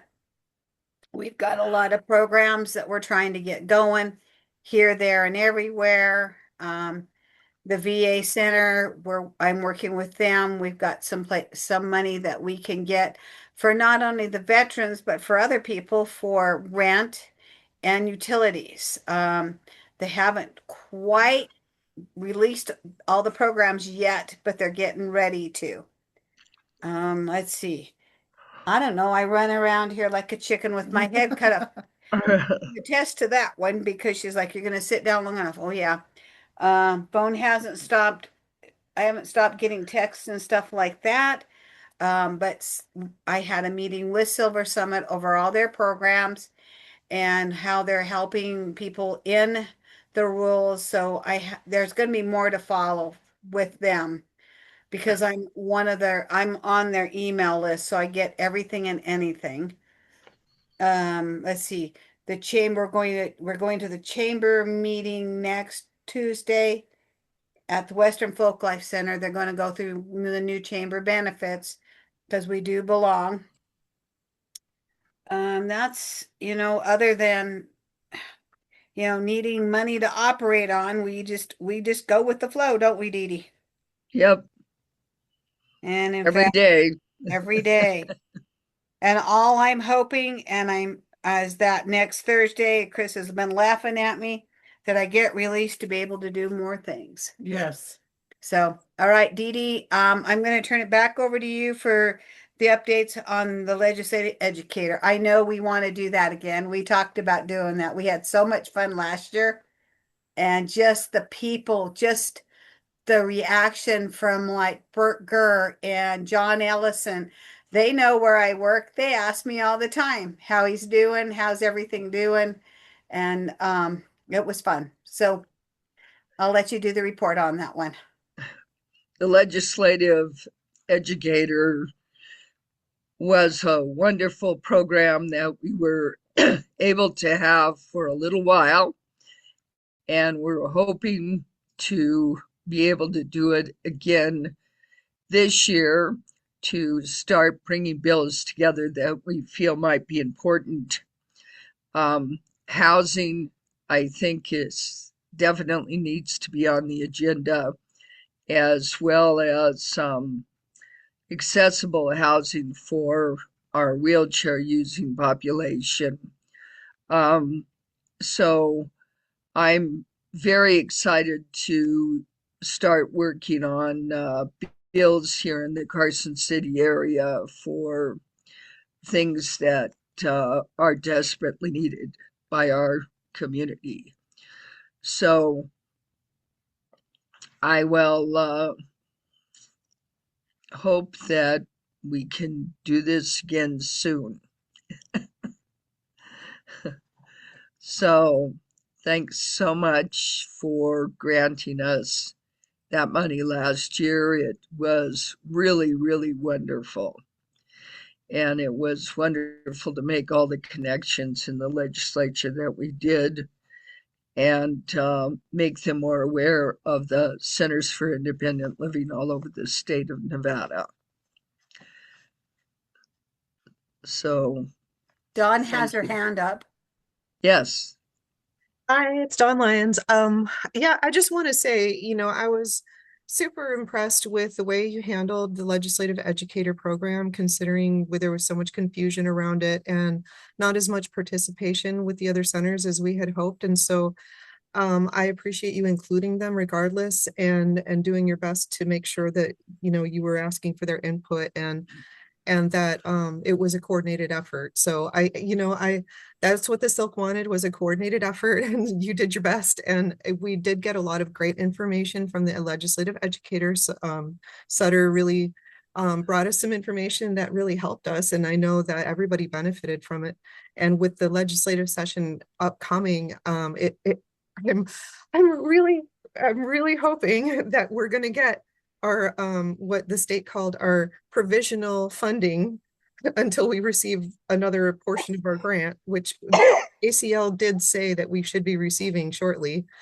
But we need to get it in time in order to subaward those types of things that we have in our state plan. So yeah, I'm hoping we can do that too, Dee Dee. And I'm always open and waiting to hear from the other centers if there is other things that they would really like to be seen in the legislation area. I'm just hoping that we get lots of collaboration this year coming up because it's so important for all of us to be pushing and shoving as much as we can there in the legislature to be able to um, get our needs met. And housing's a big one. Yes. For all of his centers. Okay, Ace, I'm going to let you go. Hi, this is Ace Patrick again. I just want to applaud you as well, Dee Dee, for the work that you do, because I do know firsthand of several individuals that you have worked with, have gone to Social Security to, get, done what needed to be done with that, and also worked on housing. So I just want to applaud you for the work that you do on very little budget and and I'm really hoping that we can also um somehow that some funding can be provided for a legislative um Yeah. person to work with the legislature. Sorry, my cat is doing weird things. Um, anyway, so thank you again for your hard work as well. Well, thank you very much, Ace. We work very hard. We might be small, but we are mighty. Hey, Mark, I'm going to let you go, please. Sure. Thanks, Mark Tatter, for the record. I just have a question about the direction of this funded position. Uh, is the advocacy, is it directed at actually getting funding for independent living? I wasn't involved in any of this last go round, so I'm just asking dumb questions here. But is this for specifically to look for funding for independent living programs, or I know we're not allowed to lobby at all. In fact, that's a dirty word, I guess. But Yeah, as far as advocacy goes, like what was the position? If you could just, I don't need a huge explanation, but I do want to be involved in it this go around. I do think there's definitely some things we could look into, but I'm just wondering what that would what be what were we trying to wonderful, Mark. accomplish? I would Yes. love input from you. Basically, this year, what we did was we went in and introduced ourselves and made the legislators very aware that we are out there in the public working with the disabled population. We wanted them to be very aware that we have centers for independent living all over the state, and that if there is needs out there, to please contact us. So, and we also set in on a lot of Sutter set in on a lot of the bills that we're going through. And yeah, we're not allowed to lobby, but a lot of people became more aware of who we are, what we do, and what um, the important gaps that we fill in the state. And I think that that was the major part of what we did. And, you know, I think it went well because when we left there, they knew who we were. And And that's what's important. and as Dee Dee can say up here in the north, they know who I am. They know who I represent. And I got fun times at the Easter egg hunt because they came over to see how funding was going. Okay, Dawn, I'm gonna let you go.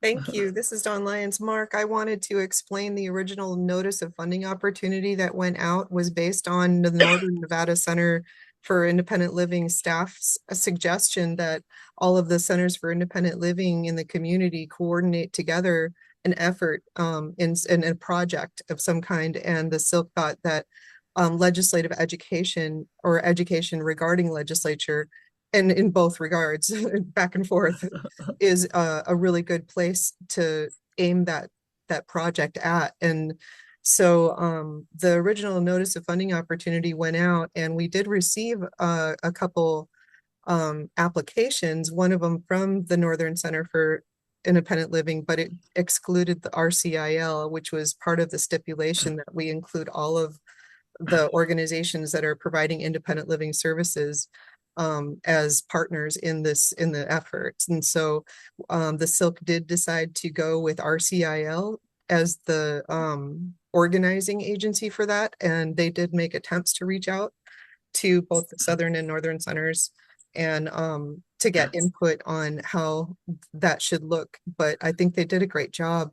And they did include information. They included brochures and information about your centers, and they tried to include everybody regardless. And I think, like Dee Dee said, it just introducing ourselves is important, and getting people to know who we are so that when legislative session starts and we actually start specific target education and not lobbying, that Yeah, don't want to that do that. they know where we're coming from. So that's just in a nutshell what our NOFA was. So Yeah, Mark Tatter for the record. Yeah, because like Dee Dee had said housing and things like that, and I thought it was more directed at actually promoting independent living and possibly obtaining funding or further funding from the state, possibly matching funding in order to promote, what we do in general as opposed to specific items. I work with a lot of nonprofits, and I go to Washington, I go to Nickel, we go to the Capitol and say we need 5 for 5, and more money for independent living nationwide and things like that. And I'm just wondering that because I was assuming that's what it was, that we were going to try to promote independent living and gain funding for the program statewide from the legislature here in Nevada, as opposed to saying, "Oh, we need this or we need that." That was my question. yeah, this is Don Lyons. That's a great point. And with your involvement this year, it would definitely go in that direction. I think probably it's kind of a good idea that we didn't start right off the bat with asking for money, but now Yeah, that they know who we are. we need the money. Yeah, and Mark, for the record, I'd love to volunteer if we could set up an organizing meeting, maybe to talk about that strategies, because we got to have this all going. The bill draft requests have to be in August this year, and so that's something if we're That gonna would try to influence or advocate, I guess that we need to get going on that. that would be wonderful, Mark. Our door is always open to you. And also Southern Nevada, but they're just not up here very often. But there is Zoom. There is Zoom. That's right. Okay, thank you. Thank Ace, you. you can ask your question. Hi, this is Ace Patrick for the record. Yeah, I was just going to ask, so I know we're still establishing language, to as we move forward so we used to have a legislative subcommittee. Are we planning on doing that again? This is Don Lyons. I don't know, Ace. That hasn't been something that the SILC has discussed. I think because we were still hoping to have some kind of legislative effort through the Centers for Independent Living, that we hadn't really gotten to that point yet. And with our funding being withheld for so long federally, it really set us back as far as planning goes to continue even just the work that we've been doing. So it did set us back quite a bit in our in getting a proactive start on that, so to speak. But we can definitely put that on our next agenda to talk about if you think we should. Yeah, this is Ace Patrick again. Yeah, I think we should. And like Mark said, things we need to start. We need to start now. And also too, with the centers working together, and then we're working in conjunction with them as well. I think it would be great, because the SILC, we've had good input, I know, with the legislative subcommittee there for a while, from people in the community, and then so I would be in favor of doing that.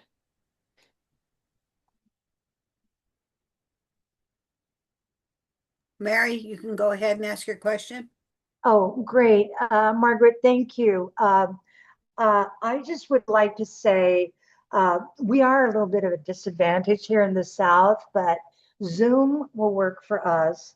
And I really want to just express an interest that educating is wonderful, but I think our centers are at the point there where we can educate, but also ask for funds. I think we have the data. We can definitely show what the voids and gaps in service are. But I also want to say that in working with the state, if we are able to get funds, we must always remain autonomous. And Don can smile because that's something. But I just want to say, hands up, Mark and Dee Dee, I'm in. We'll do what we can from down south. And then I do like a pre-planning meeting with strategies and determining a direction. And then also, if we could have maybe set up a schedule ahead of time. Our schedules, Dee Dee and Mark and Don and everybody else, all our council members, I know we are all stretched. As Dee Dee said, we're small, but we're mighty. I know, Mark, you're in the same position. I'm in the same position. So what's of value is our time. And I think maybe if we coordinate and strategize, and then like Ace said, maybe make a subcommittee. And we'll do what we can from the south. I don't want to spend all our money flying people from the south to the north. You know, we can pick up the phone and write letters and emails. So I'm in. Thank you. All right, Dawn.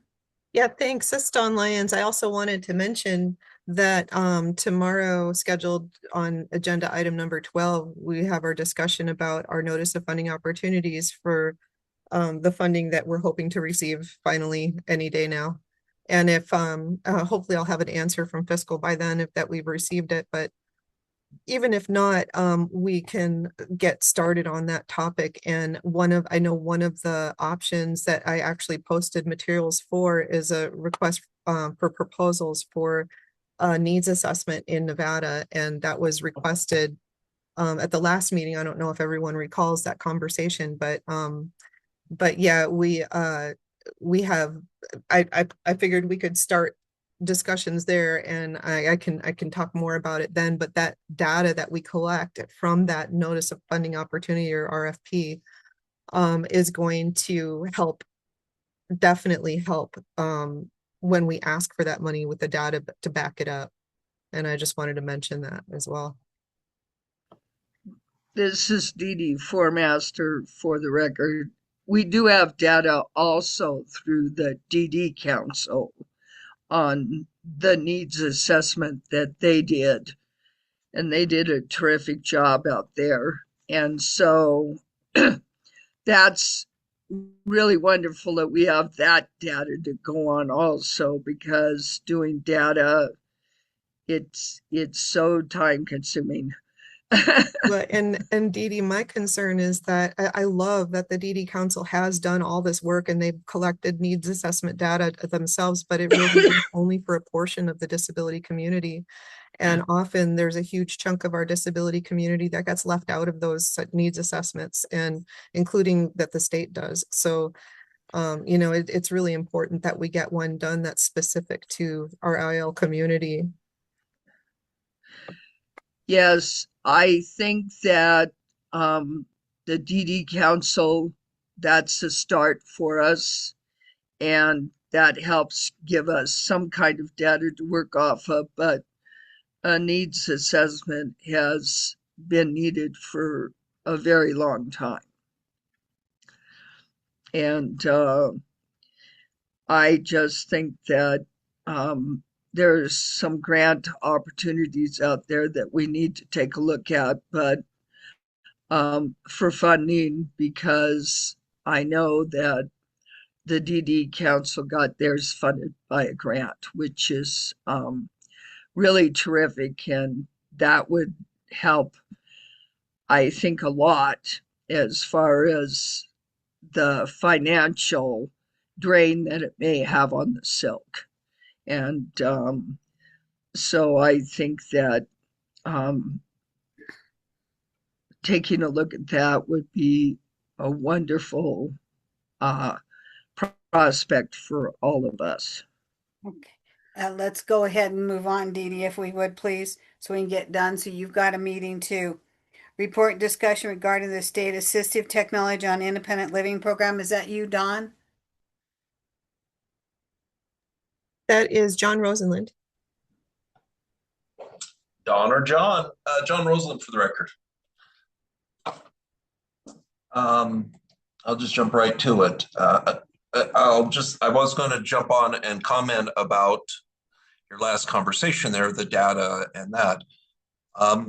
Having come from the time that the last education from a Center for Independent Living was at the legislature was the last time there was increases to some of these core programs that were started. The PAS services, personal care attendant services, the AT independent living program that I'm about to go over data from. Lobbying and education are two different things, unless the definition has changed in the last 20 years. Robert Druso was the advocate at Northern Nevada Center for Independent Living, and simply his participation in the legislature and having the actual information of those programs, right? People who are waiting for personal care attendant services. I would encourage the SILC to engage ADSD, Medicaid, whoever has that data, and get it, and then get those consumers voices. How many people are not getting PCA services because there's no providers, and get past the rhetoric from the say provider, agency, whomever, and get to the consumer. That's what I still push for in our independent living program, is that what does the consumer say in the end, right? Did we impact their life, and did it improve it? Did we remove barriers, and did we improve their independence? Those are the key things. Not counting widgets, how many grab bars, ramps, yada, yada, that's immaterial in my mind, because it doesn't paint those pictures. All right, on to AT for independent living. In case there's people that haven't been here before, I'll do my little explanation about it. The Assistive Technology for Independent Living program, as we call it now, is statewide. It's been in existence for over 30 years in some format under the current structure since the early 2000s. The focus is on removing those physical barriers to essential daily living to people with permanent disabilities. Those essential daily living, when I say that, is, you know, like self-care, transferring, toileting, being able to do the things that we need to do every day to live in the community and not be in that care facility situation. Communication, personal mobility, personal transportation. It's really identifying these three simple things, right? Identifying what the goal is, and that it ties back to those essential pieces. Defining the goal, not applying for a ramp, but what is the intent and purpose for that person to get in and out of the home, and having that as the focus, and what their outcomes they want them to be. Next, finding what's the appropriate assistive technology. Pretty easy if that's a ramp, right? You got steps, you need access into the home. And then last but not least is the state funding that we have if no other resources exist. Last but not least, the program is able to prioritize and is required to prioritize transition and prevention of individuals going into a care facility, or if they're prioritized to come out. If the person has those physical barriers that exist, I heard mentioned from a couple of the CILs about ramps and that, we should be hearing from you or had a referral, because we're still the program that exists to do that. And more recently, I think we've been working with, there's somebody that Dee Dee had mentioned, and we've been working with and have been also pushing that back towards the focus and money follows the person. I think we're again kind of found this gap that exists where we kind of need to reestablish what all our roles are. And we actually had a meeting with them earlier before they presented to you all regarding this individual specifically, but more focusing on getting back to what I consider like the three prongs of transition from a care facility, right? That the person has somebody advocating for them in that CIL presence, right? The person's wishes are being acknowledged, and the medical model isn't taking over. The doctor isn't saying, I don't think this person's safe to discharge. The money follows the person, kind of that support and coordination. And then where ATIL comes in is really moving some of those physical barriers. and hopefully I'd say the meeting prior to your guys' presentation was a good step as far as I could see from the ADSD side and reestablishing some of those pieces, right? So that when somebody is trying to transition, nobody's siloing these different pieces and you're finding out about it in a meeting. That's happening right from the beginning. If somebody's identified in a nursing home, that all the players are pulled to the table, and you're not finding out about it the last 5 days that this person's transitioning and they need a ramp. That 5 months ago we found out about it when these plans were starting to get built. All right, on to the data. We recently, ADSD transitioned us to another I wouldn't even say case management system. And so it's a little rough pulling this stuff now. We lost all of our ability to really pull meaningful caller information, what people are calling for, what the outcome of that was, were they, I've used that as a measurement to say, hey, we're getting calls from the appropriate, from consumers, which we want to see. We want to see that they're calling for the appropriate things. That means our outreach is working. We're reaching consumers and consumers are calling, not some third party person, so on and so forth. But we've kind of lost that ability since August. That's not a feature that's in this system. And hopefully we can remedy that. I'll be reporting the information that we have from October forward. I typically provide that to the SILC because we provide that for your annual reporting data. And so this is kind of an October forward. 149 consumers are currently in the program. 94 carried over from have older independent living plans that are carried over. 54 new consumers since October. We have 48 people that are like in this pending area where the plan isn't developed or we're waiting for a signature on that plan. Again, I critical of the data that we're pulling because we're new to the system, and if things haven't been closed out and we're not able to really have a good mechanism to trigger follow-ups, we're a little clunky in this since jumping into it in September. The call data, again, I can't lean on that. It was shown we had 182 calls, but that is extremely high as compared to prior years. And I think that is getting wonky a little bit because we have to enter the person into this call module in order to trigger a follow-up.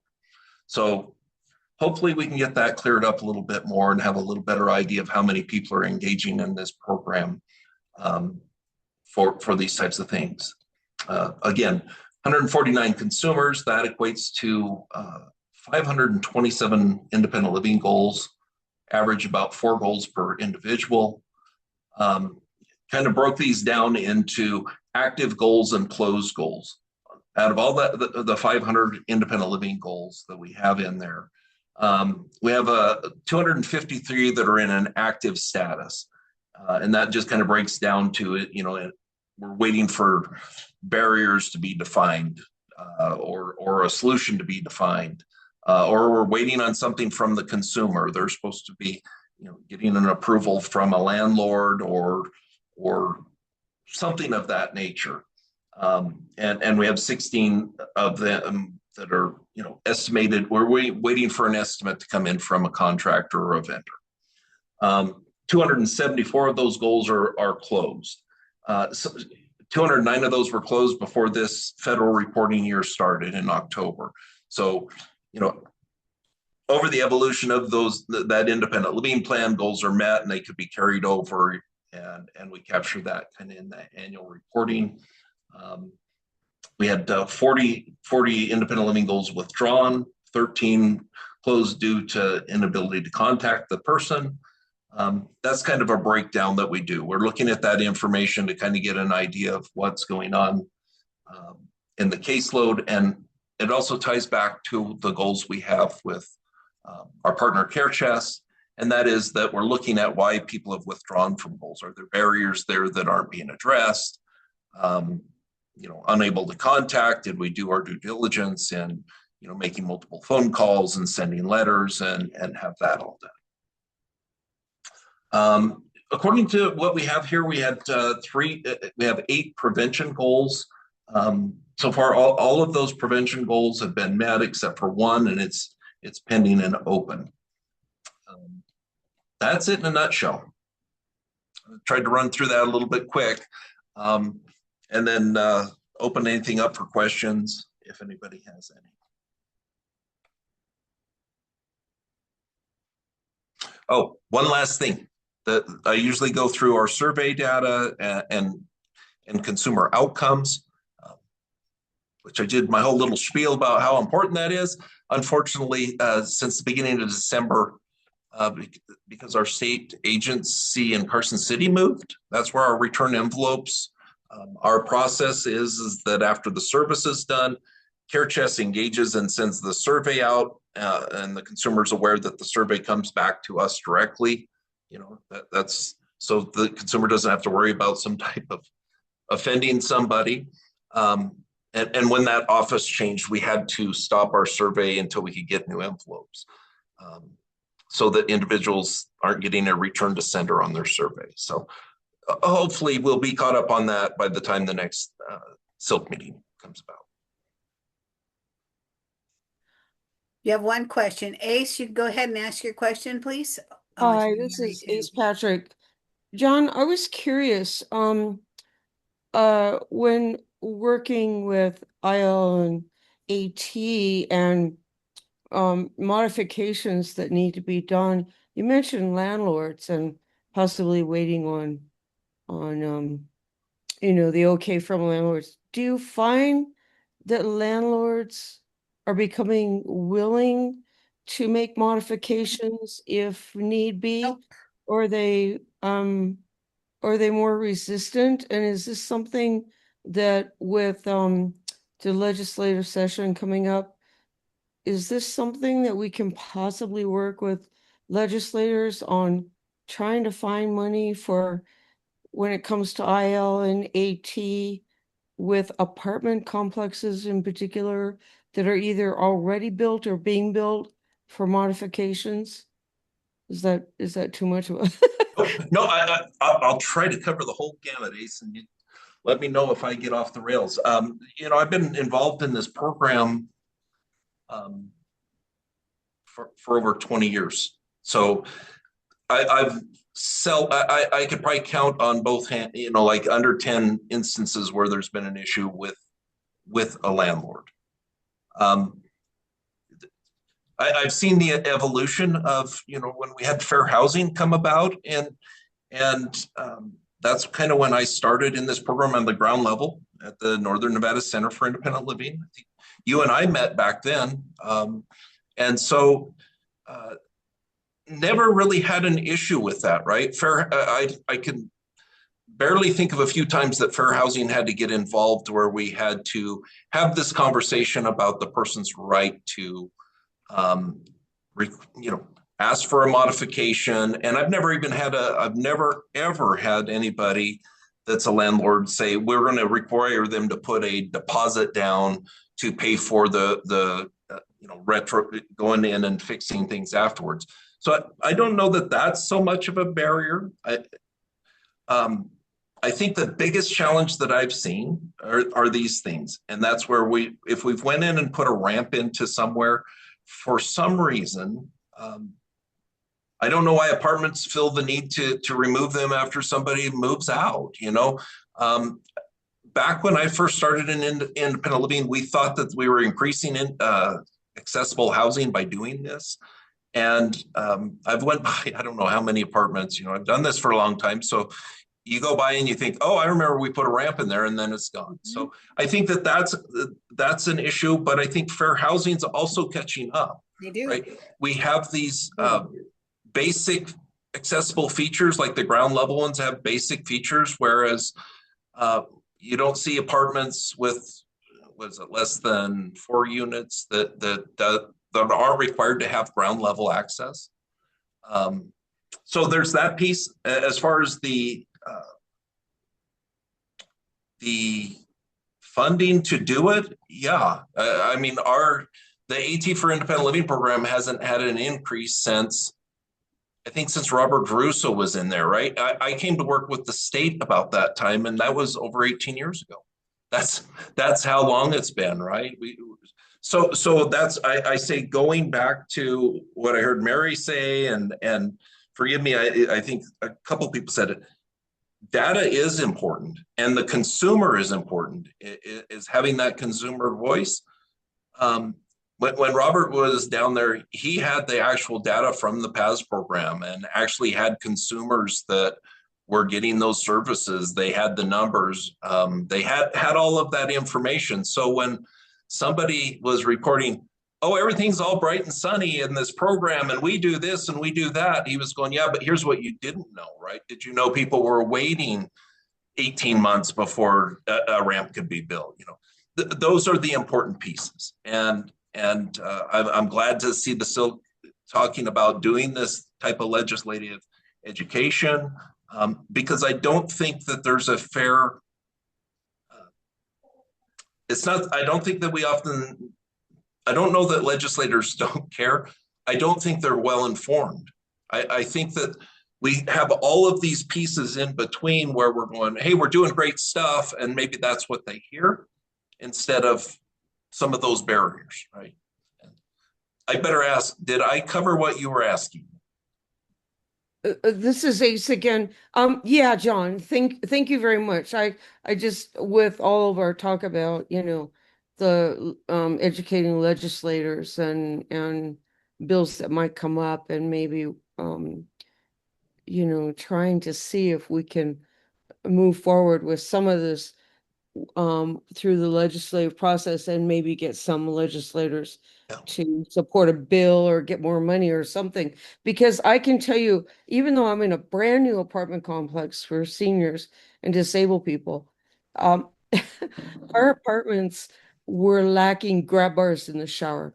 And you had to either, they either had to see a visible disability in order to then have a contractor come in and put the grab bars in the shower, or you had to get a doctor's note.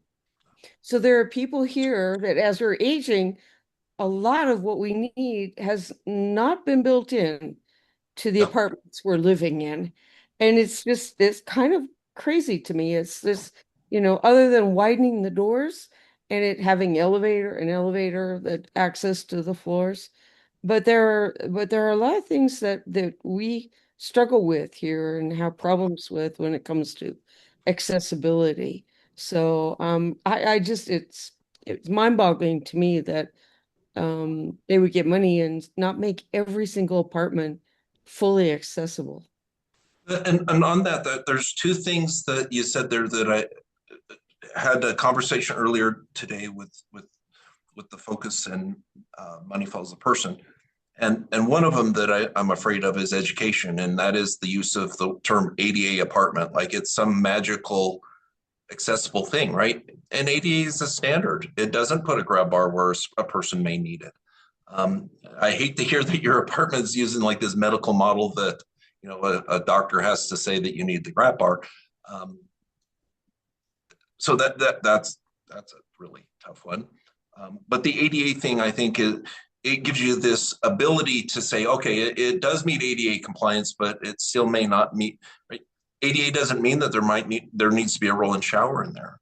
I see in the ADA motel rooms all the time that I can't get in there, right? And the shower chair they provide me, I couldn't transfer into on a good day when I was 20 some years old. The last piece, Ace, that I think is that I forgot to touch on is, unfortunately, the affordable housing is often these older places that are fair housing, right? So there's nothing even remotely accessible. So you find a trailer, something in a mobile home park needs a huge ramp, but it's affordable to the individual. So that's where the challenges are to try to, you're trying to retrofit things because nobody can afford maybe the newer apartment that does meet those features. They're getting a premium for it otherwise. Okay, you have one more question for Mary Evasizer, John. Hi, John. Thank you for the presentation. Just two quick questions. Number one, your numbers sound great. Sorry about your glitches with the software, but how long is the waiting list right now? Excellent question, Mary.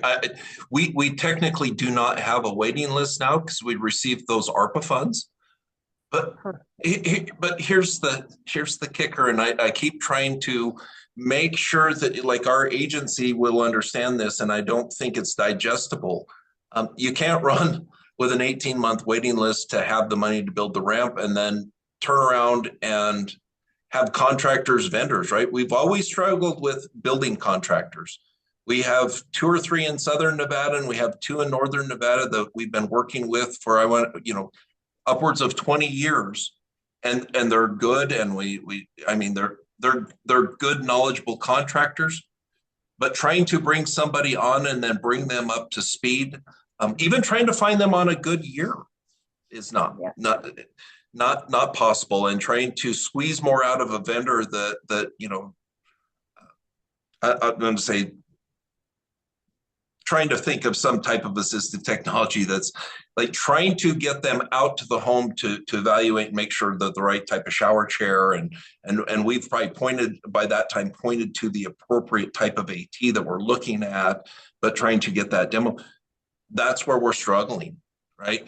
Having enough people, you can't go and hire 4 people just for 8 months and say, hey, your job's going to be in 8 months, and then we're barely going to get you up to speed before this funding's over. So that's the challenge, Mary. Having the funding is great, but it really needs to be spread over a period of time of like 4 or 5 years to be able to do that. It actually impacted us last year at the closing of the state fiscal year. There was funding left on the table. I've been working in this program for over 20 years, and we've never left funding on the table. But we did because there was ARPA funds that had to be utilized first. And we may have that happen again this year. So to answer your question, we're going to, have no wait list, and then it's just going to go right back up to same conversation we had in the early 2000s. You get an injection of 600,000 over 2 years, and you're like, oh, great. I'm not saying this in a mean way, but this is the thought: is everybody goes, oh, great, the wait list is going to be gone, but it's just a slow hump, right? We're right back to where we were at before. So thank you, John. We make a lot of referrals to the IL program, and we always advise just be patient, get in, do what the forms they're asking you to, because it's worth the wait. It really is. So no wait list to me means it's going to take a minute. So we just advise them, let them know it's worth, just follow their lead, and they'll take care of you. Okay. I really do think that, and on the paperwork stuff, that's one of the positives that's happened at my time with state. There's elimination of some of the stuff like copies of income and where they're not applicable, right? I have to say, if somebody has a $1 million home and they're asking they're insinuating that the program needs to widen the doorway, there may be an exploration into what their finances are and saying, why can't you do this yourself? But really, it all comes down to developing that independent living goal, right? We've eliminated some of that bureaucracy. I think you would remember back then, there was at one point getting a letter from your doctor, and we were arguing, why would we be as independent living require them to go to a medical facility to prove their disability? That's what our role as independent living specialists are. So I think we've fixed a lot of those. Anyways, thanks for the questions, Mary and Ace. Thank you for the responses. Keep up the great work. We really need your program. Thank you. Yes, thank you, John. Thank you, John. Okay, Dawn, next is the update regarding the Nevada State Rehabilitation Council. Thanks, Margaret. Dawn Lyons. we went over the consumer satisfaction report, which was really interesting. Some of the takeaways or trends to watch, as they called them, were that the youth transition population are they continue to report more positive results from that, which is it aligns with the funding going up for it, so the pre-its program. And I guess some of the things that were concerning were that the biggest issues that people did experience, or the biggest barriers that they experienced, were the communication between staff and them, and or the lack thereof.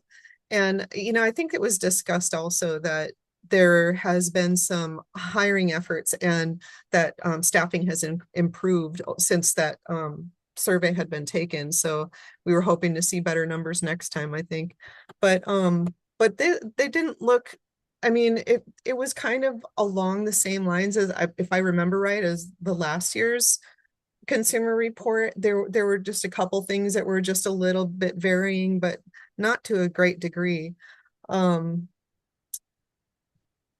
Let's see what else. There was, oh yeah, so they hired Raquel O'Neill over the older blind program, I believe. Correct me if I'm wrong, Sheena, but I think she's the program officer or program director over that. And I've uh I've actually been talking to her. That's really really great that she's back in our midst. It's good to see Raquel. She is such a great advocate, and glad to see she's in a great position there too, where I'm sure she's going to do just be a great person for that.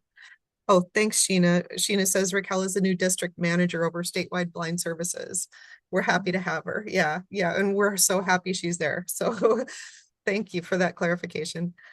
Anything else? That was the majority of the meeting. We went over the council composition because there were a couple vacancies. But I think since then they've been filled. I think they were mostly pending vacancies, so they were filled since that meeting. And then I gave them an update on what we were doing, which, we talked about our spill work group and our spill amendment that we're going to be doing, and the Youth Action Council and things like that. So that's all I can think of, unless you have something to add, Sheena.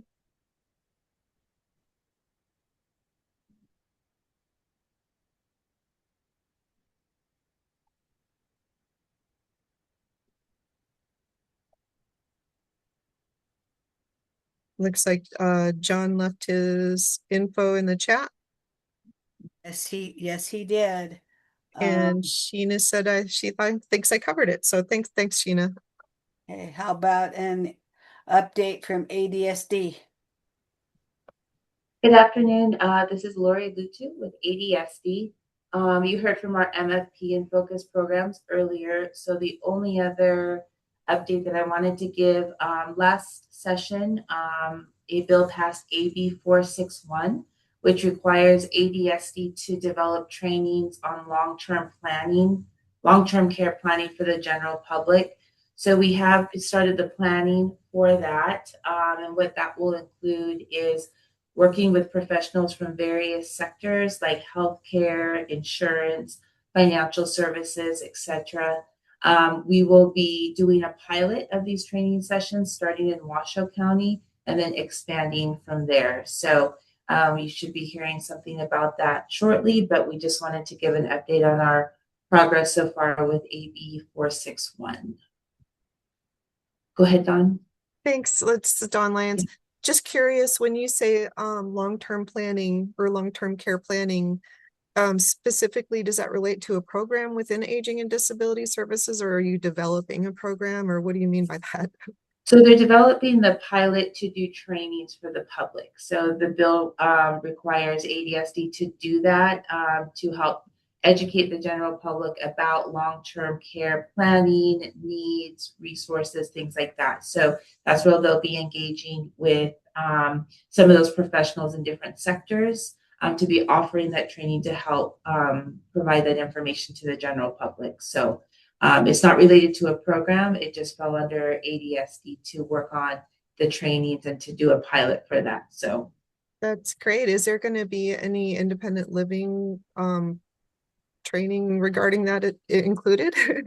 that's a great question. So Autumn Blackman, she's one of our regional, I'm sorry, Lori Lutu for the record. Autumn is one of our regional coordinators in Washoe. And because they've decided to pilot it there first, she's kind of on the forefront. So I can definitely check with her. And I can even get an answer by tomorrow's meeting or let you know, Dawn, but I'll definitely ask her about that. Yeah. Thank you. So, Mary. Thank you, Lori. This is exciting. And I'm glad that it's inclusive, because anything that we do here in Nevada includes the disability community. I am very interested in this. I can see many uses. It's for the general public, but also for our disability community. Is there going to be a website, or is there going to be anything published where we can just keep track of it so that we can learn as you learn from your pilot program? Another great question, Mary. Lori Lutu for the record, and I will ask Autumn and definitely try to have an answer. They've just began some of the planning for this, so they may not know quite yet what all of it might look like, but I can certainly ask. And I missed, unfortunately, the last meeting that they had, so I can definitely try to get that answered as well. Thank you. I would appreciate that very much. No matter what we do, we can take the disability community with us, especially the general public. So thank you so much, Lori. I appreciate that. Of course, no problem.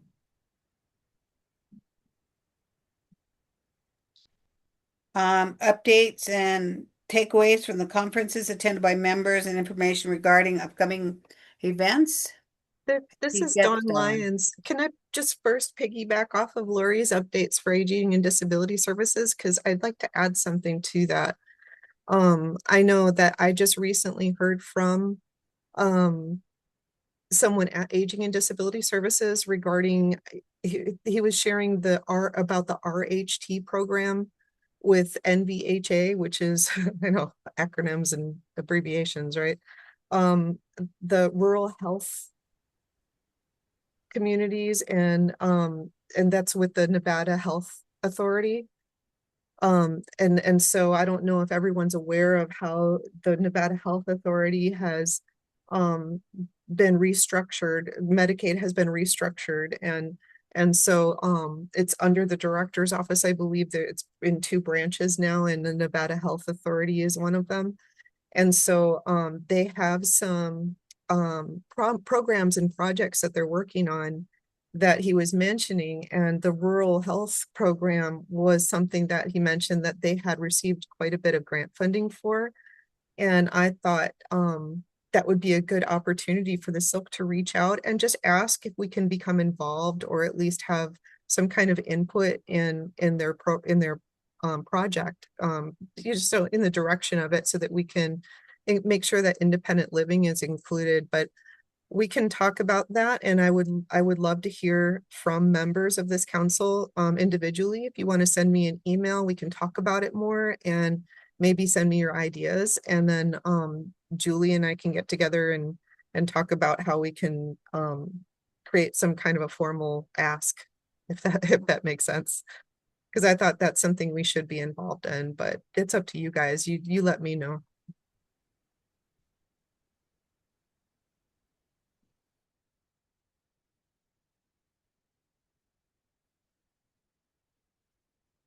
Oh, I guess I can go ahead and move on into yes, please. The takeaways from conferences. Sorry about that.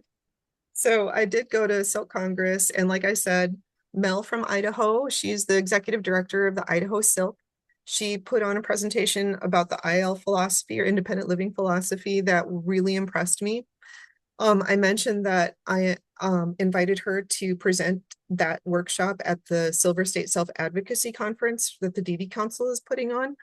I am hoping, and I've already reached out and asked, the same production company, Jax, that did the Northern and Southern Nevada in the Centers for Independent Living emergency preparedness videos.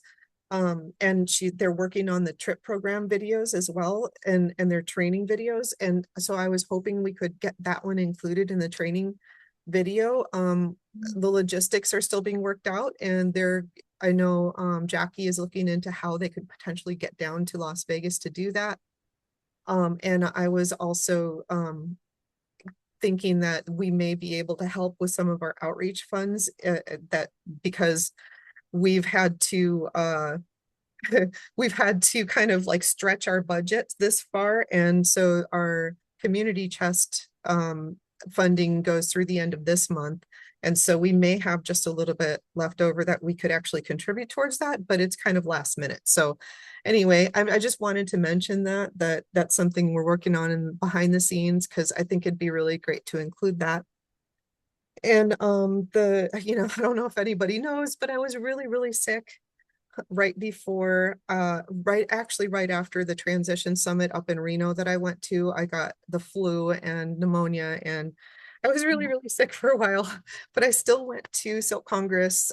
It was the week after I spent 2 days out of work. So it was I was starting to get better, but I did wear a mask the whole time, and as far as I heard, I didn't get anyone else sick. So I did a good job, I guess. But yeah, it was a great experience. So Congress this year was in Orlando, and I got to talk to ACL. I got to talk to Erica McFadden about our funding and about, our issues, with how we're transitioning, having become a 501c3, and what that could look like for us, and how we coordinate with the designated state entity, and just issues like that. And just got to pick her brain and ask her questions that, our federal partners are really helpful with answering for us. Hey, I wasn't there, so that's why I talked to Erica, but Erica is always really helpful, and I really appreciated her discussion with me. It was off the books, and it was really nice of her to take the time to talk to me. So and then the rest of the conference was really great. I mean, there were just fantastic workshops. I really hope that this next Silk Congress, that some of the members of this council can really make it. And please think about it now. It's always in March. The dates vary a little bit, but it's usually around the second week in March. So try to look at your calendars and see if maybe you could squeeze that in, because it's the Silk really, that's well spent money is all I have to say. They'll give you an overview of independent living and Silk 101 on the first day, and then the rest of the conference is all about different aspects of what we can be doing as a Silk, how we can be partnering with others, just all the important information that we need to know as a council. And so I really recommend that for all of you, for any of you that want to go, including, other state ex officios or anybody on this council who wants to go. I really recommend it. You learn a lot from those Silk Congress conferences. There is one, like I said, there is one coming up July 31st. Nickel, I believe, is going to overlap, so I'm probably not going to be able to go to the Nickel conference this year, but I'm going to be going to the Nevada Trip Conference in Tahoe. And like I said, the Youth Action Council will be presenting, and I'm hoping to gain a lot of information out of that trip conference, as well as provide information where I can. So I think it's going to be mutually beneficial for all participants, all the local education agencies, and everybody to really get together in one space so that we can network and talk. I think that's going to be a great opportunity for us for the trip program. And then April is always in October. I know that sounds funny. I always sound funny when I say that. But the April conference is the Association for Programs for Rural Independent Living. And I don't know where it's going to be yet. Of course, I'm not, I think it's in Chicago, actually. Niagara Falls. Oh, is it at Niagara Falls? Thank you, Mark. I forgot. Niagara Falls. And do you have the date handy? Because I did not write that down. I know it's in October, but I'm not sure if they have the dates specifically planned yet. But if anybody's interested in attending that, please reach out to me so that we can see how we can work it into our budget, because that is also an awesome opportunity to learn a lot about especially the rural programs for independent living around the country. So and it's a great networking opportunity, and they have an awesome youth program, as you probably know, so it's a good opportunity for everybody who can go.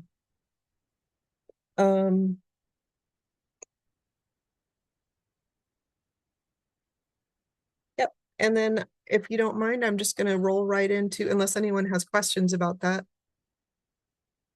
Please do. Please roll into the other one, please. I'll go ahead and roll right into the updates regarding the trip program, which is basically what I've already said. The conference is going to be July 31st in Tahoe, and Calvin's going to be presenting for the Youth Action Council, and I'm just really excited about that. And so one other thing is let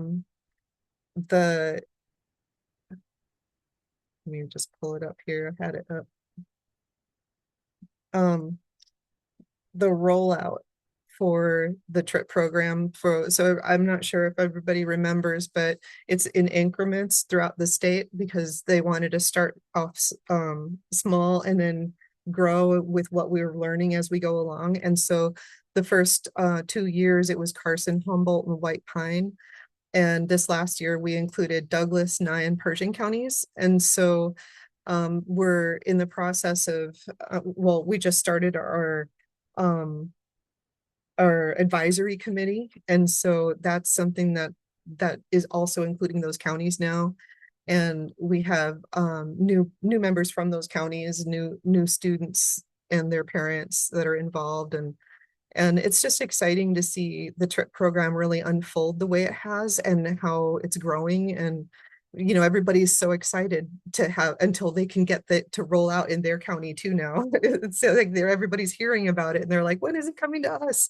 So it's good to see that everybody's really excited about it. And the other thing I was going to mention that I mentioned already was that like I said, Jack's production company is putting together a bunch of training videos for the trip program participants, and so that we can post some of those on the website, on the trip program app and website. And so that's a big project, and I'm really excited to hear that because they did such a great job with the Centers for Independent Living emergency preparedness, and we're just really excited that they're doing this full training program for the trip program as well, and that's rolling right along. And I think I mentioned that Calvin and I were both interviewed here in Las Vegas for the trip program from Jack's just a few months ago or a couple months ago. So that was a good experience, and hopefully that'll be part of the training that they include.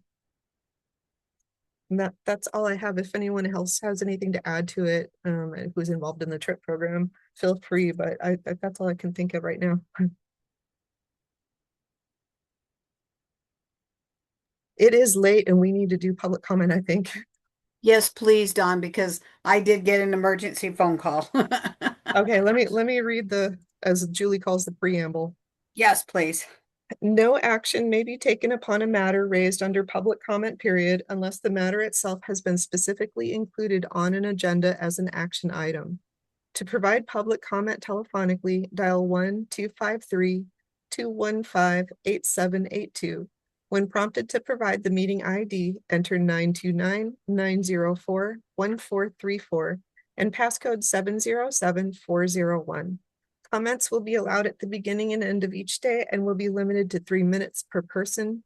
Persons making comments will be asked to begin by stating their name for the record and to spell their last name and provide the secretary with written comments.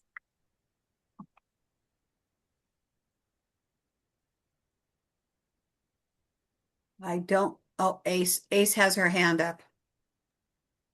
Hi, this is Ace. Just wanted to say, I'm happy to be a part of the council again. I want to thank Dawn for reaching out and asking me to apply again. And thankfully to the governor's office, because boy, they got me through really quick, didn't they? With everything. So I'm really grateful to be here again, and I'm excited to see where we go in the next 3 years. Thank you again.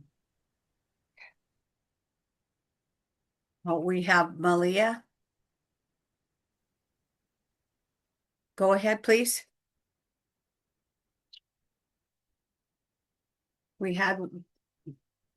Malia had her hand up. I know she did. I'm not sure why. It looks like you're speaking, Malaya, but I can't hear you. Can't hear her. It says she's not muted either. Now she is. She may be working on it.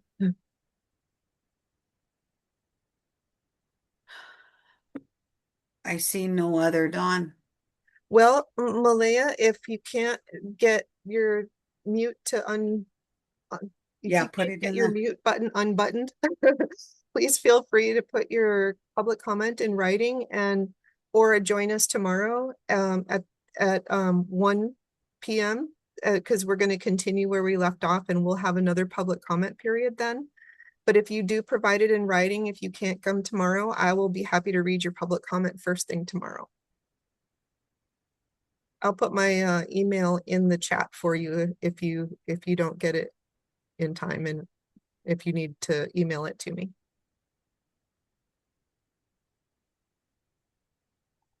Think that's it. Shall we do I have a motion to adjourn?